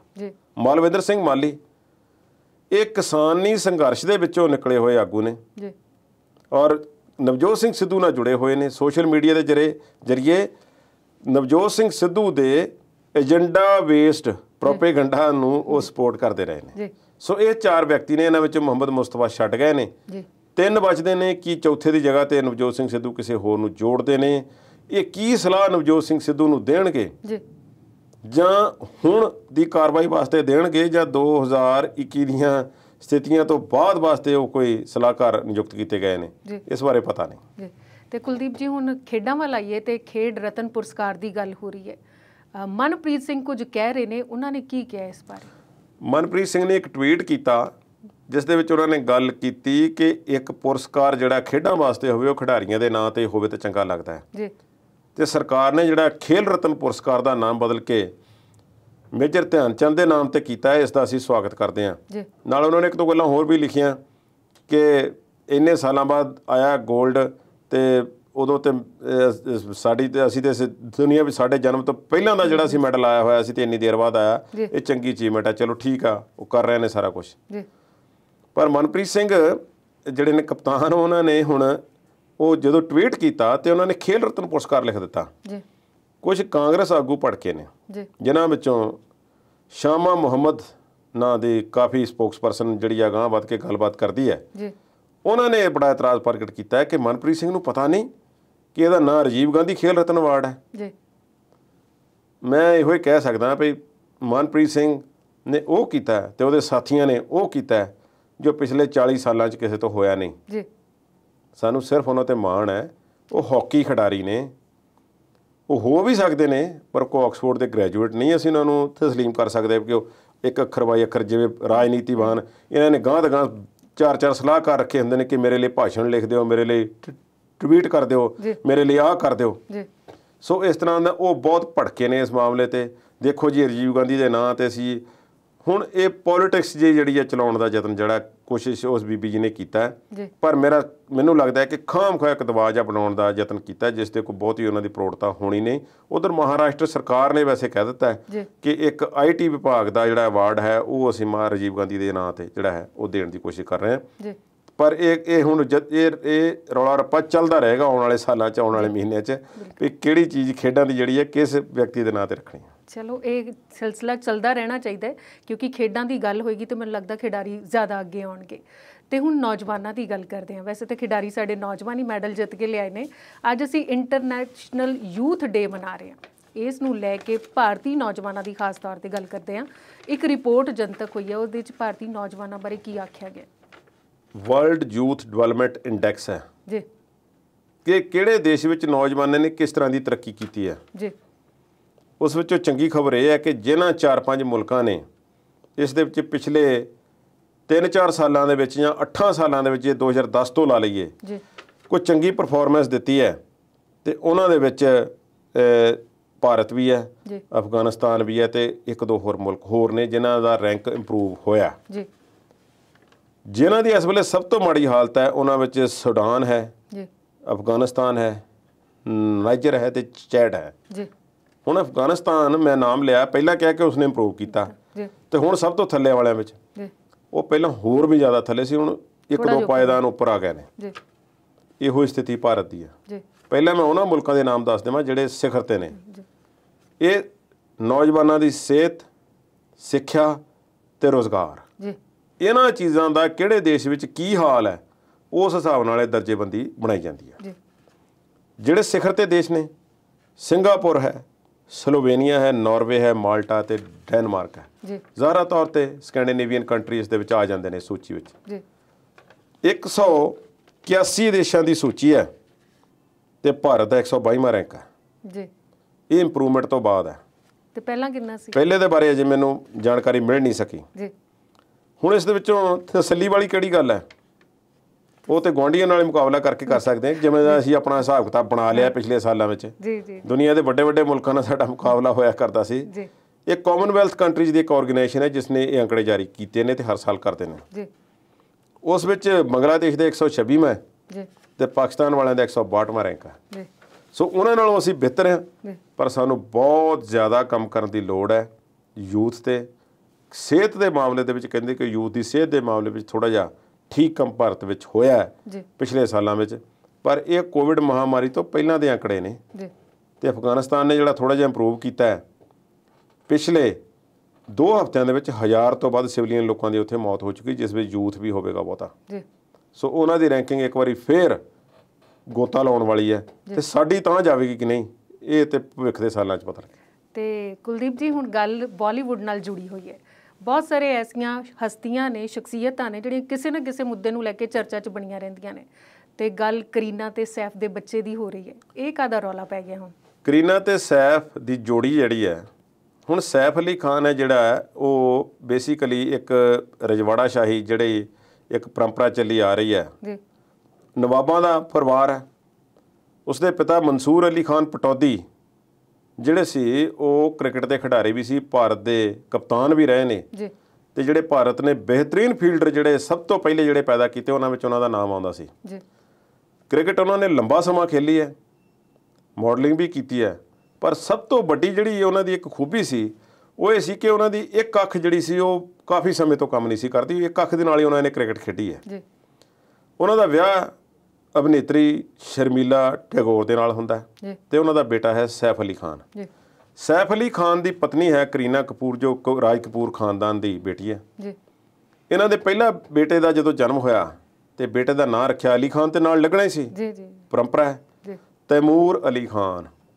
ਤੇ ਮਿਲਾ ਉੱਠੇ ਭਾਰਤ ਦੇ ਵਿੱਚ ਲੋਕ ਕਿ ਇੱਕ ਅਜਿਹੇ ਬਾਦਸ਼ਾਹ ਦਾ ਨਾਮ ਜਿਸਨੇ ਬੜੇ ਜ਼ੁਲਮ ਕੀਤੇ, ਆਹ ਕੀਤਾ, ਉਹ ਕੀਤਾ, ਫਲਾਣੇ ਨੂੰ ਦਬਾਇਆ, ਮਾਈਨੋਰਟੀਜ਼ ਨੂੰ ਕੀਤਾ, ਉਹ ਕੀਤਾ, ਉਸ ਦੇ ਨਾਮ ਤੇ ਬੇਟੇ ਦਾ ਨਾਮ ਰੱਖਣ ਦਾ ਕੀ ਕੰਮ ਹੈ? ਖੈਰ ਕੋਈ ਸਿਆਣੇ ਦਿਮਾਗ, ਸਿਆਣੇ ਸਿਰ ਉੱਭਰ ਕੇ ਸਾਹਮਣੇ ਆਏ। ਉਹਨਾਂ ਨੇ ਕਿਹਾ ਭਾਈ ਉਹਨਾਂ ਦੇ ਪਰਿਵਾਰਕ ਮਸਲਾ ਹੈ, ਬੱਚੇ ਦਾ ਨਾਮ ਹੈ, ਬੱਚਿਆਂ ਦੇ ਨਾਮ ਰੱਖਣ ਵਿੱਚ ਕੀ ਸਮੱਸਿਆ ਹੈ? ਉਹ ਗੱਲ ਠੱਪ ਹੋਈ, ਪਰ ਥੋੜ੍ਹਾ ਜਿਹਾ ਸੇਕ ਜਿਹੜਾ ਸੀ ਪਟੌਦੀ ਪਰਿਵਾਰ ਨੂੰ ਲੱਗਾ। ਤੇ ਕਰੀਨਾ ਕਪੂਰ ਦੇ ਦੂਸਰਾ ਬੇਟਾ ਫਰਵਰੀ ਵਿੱਚ ਹੁੰਦਾ ਇਸ ਸਾਲ। ਉਸ ਦਾ ਨਾਮ ਜਿਹੜਾ ਹੈ ਬਹੁਤਾ ਜਨਤਕ ਨਹੀਂ ਕੀਤਾ ਗਿਆ, ਇੱਥੋਂ ਤੱਕ ਕਿ ਇੱਕ ਇੰਟਰਵਿਊ ਦੇ ਵਿੱਚ ਕਰੀਨਾ ਨੂੰ ਪੁੱਛਿਆ ਗਿਆ ਕਿ ਉਸ ਦਾ ਕੀ ਨਾਮ ਹੈ, ਤਾਂ ਉਹਨਾਂ ਨੇ ਕਿ JEH ਜਹ ਉਹਦਾ ਨਾਮ ਦੱਸਿਆ ਗਿਆ, ਜਹ ਅਲੀ ਖਾਨ। ਤੇ ਇੰਟਰਵਿਊ ਦੇ ਵਿੱਚ ਇਹ ਵੀ ਪੁੱਛਿਆ ਗਿਆ ਕਿ ਅਸੀਂ ਜਨਤਕ ਤੌਰ ਤੇ ਨਾਮ ਲੈ ਲਈਏ ਜੇ ਤੁਸੀਂ ਇਜਾਜ਼ਤ ਦਿੰਦੇ ਹੋ, ਕਿ ਨਾ ਬਿਲਕੁਲ ਲੈਣਾ ਚਾਹੀਦਾ। ਬਾਰ-ਬਾਰ ਰਿਪੀਟ ਕੀਤਾ ਜਹ। ਤੇ ਉਹਨਾਂ ਨੇ ਇੱਕ ਕਿਤਾਬ ਲਿਖੀ ਪ੍ਰੈਗਨੈਂਸੀ ਦੇ ਸਮੇਂ ਦੇ ਬਾਰੇ, ਪ੍ਰੈਗਨੈਂਸੀ ਬਾਈਬਲ ਜਾਂ ਕੁਛ ਇਸ ਤਰ੍ਹਾਂ ਦੀ ਕਿਤਾਬ ਹੈ, ਉਸ ਦੇ ਵਿੱਚ ਉਹ ਇਹੋ ਹੀ ਜ਼ਿਕਰ ਕਰਦੇ ਨੇ ਨਾਮ ਦਾ।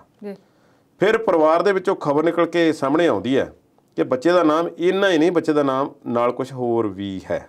ਹੋਰ ਭਲਾ ਕੀ ਰੱਖਿਆ? ਹੁਣ ਇੱਕ ਨਾਮ ਮੈਂ ਤੁਹਾਨੂੰ ਦੱਸਦਾ, ਇਹ ਨਾਮ ਹੈ ਨੂਰੁਦੀਨ ਮੁਹੰਮਦ ਸਲੀਮ। ਤੁਸੀਂ ਇਸ ਦਾ ਪਹਿਲਾ ਨਾਮ ਕਦੀ ਸੁਣਿਆ?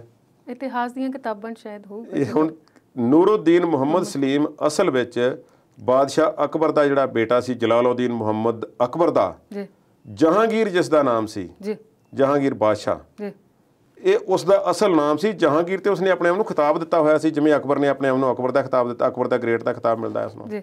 ਇਸ ਤਰ੍ਹਾਂ ਸਾਰੇ ਬਾਦਸ਼ਾਹਾਂ ਨੇ ਰੱਖੇ ਹੋਏ ਸਨ। ਬਾਦਸ਼ਾਹ ਵਿਵਾਦਗ੍ਰਸਤ ਰਹੇ ਨੇ, ਬਾਦਸ਼ਾਹ ਵਿਵਾਦਗ੍ਰਸਤ ਹੁੰਦੇ ਨੇ। ਦੁਨੀਆ ਦੇ ਸ਼ਾਇਦ ਹੀ ਕੋਈ ਬਾਦਸ਼ਾਹ ਹੋਵੇ ਜਿਹੜਾ ਵਿਵਾਦਗ੍ਰਸਤ ਨਾ ਰਿਹਾ ਹੋਵੇ। ਉਸੇ ਤਰ੍ਹਾਂ ਇਹ ਵੀ ਰਹੇ ਨੇ, ਕੁਝ ਘੱਟ ਰਹੇ ਹੋਣਗੇ, ਕੁਝ ਵੱਧ ਰਹੇ ਹੋਣਗੇ। ਹੁਣ ਜਹਾਂਗੀਰ ਤੇ ਜਿਹੜੇ ਦੋਸ਼ ਲੱਗਦੇ ਨੇ, ਕਈ ਲੋਕ ਤਾਂ ਇਹ ਵੀ ਕਹਿੰਦੇ ਨੇ ਕਿ ਭਾਵੇਂ ਈਸਟ ਇੰਡੀਆ ਕੰਪਨੀ ਤੇ ਹੋਰ ਜਿਹੜੇ ਸੀ ਗੋਰੇ ਸੇਲਰ ਤੇ ਗੋਰੇ ਵਪਾਰੀ ਜਿਹੜੇ ਸੀ ਭਾਰਤ ਵਿੱਚ ਪਹਿਲੇ ਆ ਚੁੱਕੇ ਸੀ ਫਰੁਖਸੀਰ ਦੇ ਸਮੇਂ ਤੋਂ, ਪਰ ਅਸਲ ਵਿੱਚ ਪ੍ਰਵਾਨਗੀ ਜਿਹੜੀ ਸੀ ਉਹ ਜਹਾਂਗੀਰ ਦੇ ਵਿੱਚ, ਜਹਾਂਗੀਰ ਦੇ ਟਾਈਮ ਤੇ ਜਿਹੜੀ ਹੈ ਉਹਨਾਂ ਨੂੰ ਦੇ ਦਿੱਤੀ ਗਈ। ਕੋਈ ਉਹਨਾਂ ਨੇ ਫੈਕਟਰੀ ਲਾ ਦਿੱਤੀ ਜਾਂ ਕੁਛ ਲਾ ਦਿੱਤਾ, ਕਾਰਖਾਨੇ ਲਾ ਦਿੱਤੇ, ਜਿਵੇਂ ਵੀ ਸੀ। ਇਹ ਵੀ ਕਿਹਾ ਜਾਂਦਾ ਹੈ ਕਿ ਉਹ ਕੋਈ ਇੰਨਾ ਸਿਆਣਾ ਨਹੀਂ ਸੀ ਤੇ ਇਨਕੈਪੇਬਲ ਵੀ, ਅਸਮਰੱਥ ਬਾਦਸ਼ਾਹ ਵਜੋਂ ਵੀ ਉਹਨੂੰ ਜਾਣਿਆ ਜਾਂਦਾ ਹੈ। ਤੇ ਇਹ ਵੀ ਆਖਿਆ ਜਾਂਦਾ ਕਿ ਅਫੀਮ ਦਾ ਨਸ਼ਾ ਅਕਸਰ ਕਰਦਾ ਸੀ ਤੇ ਉਹਨੂੰ ਬਹੁਤਾ ਸਮਾਂ ਉਹਨੂੰ ਸੁਰਤ ਨਹੀਂ ਸੀ ਰਹਿੰਦੀ, ਕਿਉਂਕਿ ਉਸਦੇ ਬਾਪ ਨੇ ਇੱਕ ਵੱਡਾ ਸਾਮਰਾਜ ਬਣਾ ਕੇ ਉਸਨੂੰ ਦੇ ਦਿੱਤਾ ਸੀ। ਤੇ ਇਹ ਵੀ ਇਤਿਹਾਸ ਦੀਆਂ ਕਿਤਾਬਾਂ ਵਿੱਚ ਦਰਜ ਹੈ ਕਿ ਗੁਰੂ ਅਰਜਨ ਦੇਵ ਜੀ ਮਹਾਰਾਜ ਨੂੰ, ਪੰਜਮ ਪਾਤਸ਼ਾਹ ਨੂੰ ਸ਼ਹੀਦ ਕਰਨ ਵਾਲੇ ਹੁਕਮ ਜਿਹੜੇ ਸੀ ਉਹ ਜਹਾਂਗੀਰ ਦੇ ਦਰਬਾਰ ਦੇ ਵਿੱਚੋਂ ਜਾਰੀ ਕੀਤੇ ਗਏ। ਹੁਣ ਜਹਾਂਗੀਰ ਦੀਆਂ ਵਾਧਾਂ ਘਾਟਾਂ ਜਿਹੜੀਆਂ ਨੇ ਉਸਨੇ ਇਤਿਹਾਸ ਦੇ ਵਿੱਚ ਗਲਤੀਆਂ ਕੀਤੀਆਂ ਹੋਣਗੀਆਂ। ਅਸਲ ਵਿੱਚ ਇਹ ਆਖਿਆ ਗਿਆ, ਹੁਣ ਕਰੀਨਾ ਕਪੂਰ ਦੇ ਵੱਲ, ਉਹਦੇ ਬੇਟੇ ਵੱਲ ਆਈਏ, ਅਸਲ ਵਿੱਚ ਉਸ ਦਾ ਨਾਮ ਜਿਹੜਾ ਉਹ ਜਹਾਂਗੀਰ ਹੀ ਦੱਸਿਆ ਜਾ ਰਿਹਾ। ਹੁਣ ਫੇਰ ਲੋਕ ਉਹਨਾਂ ਦੇ ਦੁਆਲੇ ਹੋ ਗਏ ਨੇ ਕਿ ਤੁਸੀਂ ਇੱਕ ਅਜਿਹੇ ਬਾਦਸ਼ਾਹ ਦੇ ਨਾਮ ਤੇ ਆਪਣੇ ਬੇਟੇ ਦਾ ਨਾਮ ਰੱਖ ਲਿਆ ਜਿਹੜਾ ਬੜਾ ਵਿਵਾਦਗ੍ਰਸਤ ਸੀ। ਮੈਂ ਅਜੇ ਵੀ ਸਮਝਦਾ ਕਿ ਕਾਮਨ ਸੈਂਸ ਜਿਹੜੀ ਹੈ ਪ੍ਰਵੇਲ ਕਰਨੀ ਚਾਹੀਦੀ ਹੈ। ਉਹ ਉਹਨਾਂ ਦੇ ਬੱਚੇ ਦਾ ਨਾਮ ਹੈ, ਉਹਨਾਂ ਦੀ ਮਰਜ਼ੀ ਹੈ, ਉਹ ਜੋ ਵੀ ਰੱਖਣ। ਕਰਨਾਟਕ ਦੇ ਮੁੱਖ ਮੰਤਰੀ ਦਾ ਕੀ ਨਾਮ ਹੈ? MK Stalin. ਹਾਂਜੀ ਜੀ, ਉਹ MK ਸਟਾਲਿਨ ਜਿਹੜੇ ਨੇ ਹੁਣ ਰੂਸ ਦੇ ਜਿਹੜੇ ਆਗੂ ਸੀ, ਉਹਨਾਂ ਦੇ ਕਿੰਨੇ ਕਤਲੇਆਮ ਦਾ ਇਲਜ਼ਾਮ ਉਹਨਾਂ ਤੇ ਲੱਗਦਾ ਹੈ ਜੀ, ਪਰ ਜ਼ਾਹਰਾ ਤੌਰ ਤੇ ਉਹ ਜਿਨ੍ਹਾਂ ਦੇ ਬੇਟੇ ਨੇ ਕਰੁਣਾਨਿਧੀ ਦੇ, ਤੇ ਉਹਨਾਂ ਨੇ ਸੋਚਿਆ ਹੋਵੇਗਾ ਬੇਟੇ ਦਾ ਨਾਮ, ਉਹ ਵੀ ਮੁੱਖ ਮੰਤਰੀ ਰਹੇ ਨੇ, ਤੇ MK ਸਟਾਲਿਨ ਨੂੰ ਪੜ੍ਹੇ ਲਿਖੇ ਲੋਕਾਂ ਦੀ ਸਟੇਟ ਕਰਨਾਟਕ ਨੇ ਆਪਣਾ ਮੁੱਖ ਮੰਤਰੀ ਬਣਾ ਲਿਆ। ਬਾਕੀਆਂ ਨੂੰ ਵੀ ਕੋਈ ਅਕਲ ਕਰਨੀ ਚਾਹੀਦੀ ਹੈ। ਸੋ ਕਰੀਨਾ ਕਪੂਰ ਤੇ ਸੈਫ ਅਲੀ ਖਾਨ ਦਾ ਬੇਟਾ ਹੈ, ਉਹ ਆਪਣੇ ਬੇਟੇ ਦਾ ਨਾਂ ਜੋ ਮਰਜ਼ੀ ਰੱਖਣ, ਇਹ ਉਹਨਾਂ ਦਾ ਹਾਂ ਡੈਰੋਗੇਟਰੀ ਨਾ ਹੋਵੇ, ਜਿਸ ਨਾਲ ਕਿਸੇ ਨੂੰ ਜਾਤ ਪਾਤ ਦਾ ਜਾਂ ਕੋਈ ਇਹੋ ਜਿਹਾ ਜਿਹੜਾ ਉਹ ਨਾ ਹੋਵੇ। ਇਹ ਕੁਝ ਨਾਮ ਜਿਹੜੇ ਹਨ ਮਾੜੇ ਸਮਝੇ ਜਾਂਦੇ ਨੇ ਦੁਨੀਆ ਵਿੱਚ, ਬਾਕੀ ਕੋਈ ਗੱਲ। ਤੇ ਕੁਲਦੀਪ ਜੀ, ਇਤਿਹਾਸਕ ਪੰਨੇ ਫਰੋਲਣ ਲਈ ਪਹਿਲਾਂ ਤਾਂ ਤੁਹਾਡਾ ਵਿਸ਼ੇਸ਼ ਤੌਰ ਤੇ ਧੰਨਵਾਦ ਕਰਦੇ ਹਾਂ, ਤੇ ਬਾਕੀ ਮੁੱਦਿਆਂ ਤੇ ਤੁਸੀਂ ਖੁੱਲ੍ਹ ਕੇ ਆਪਣੇ ਵਿਚਾਰ ਸਾਂਝੇ ਕੀਤੇ, ਤੁਹਾਡਾ ਬਹੁਤ ਬਹੁਤ ਧੰਨਵਾਦ। ਸੋ ਦਰਸ਼ਕਾਂ ਦਾ ਵੀ ਧੰਨਵਾਦ ਕਰਦੇ ਹਾਂ ਵਿਚਾਰ ਚਰਚਾ ਦੇ ਇਸ ਅੰਕ ਨਾਲ ਜੁੜਨ ਲਈ। ਨਵੇਂ ਮੁੱਦਿਆਂ ਦੇ ਨਾਲ ਫਿਰ ਤੋਂ ਹਾਜ਼ਰ ਹੋਵਾਂਗੇ, ਉਦੋਂ ਤੱਕ ਇਜਾਜ਼ਤ ਚਾਹੁੰਦੇ ਹਾਂ, ਪਰ ਤੁਸੀਂ ਦੇਖਦੇ ਰਹੋ ਪੰਜਾਬੀ ਨੈਸ਼ਨਲ TV। ਉਮੀਦ ਤੁਹਾਡੀ, ਕੋਸ਼ਿਸ਼ ਸਾਡੀ।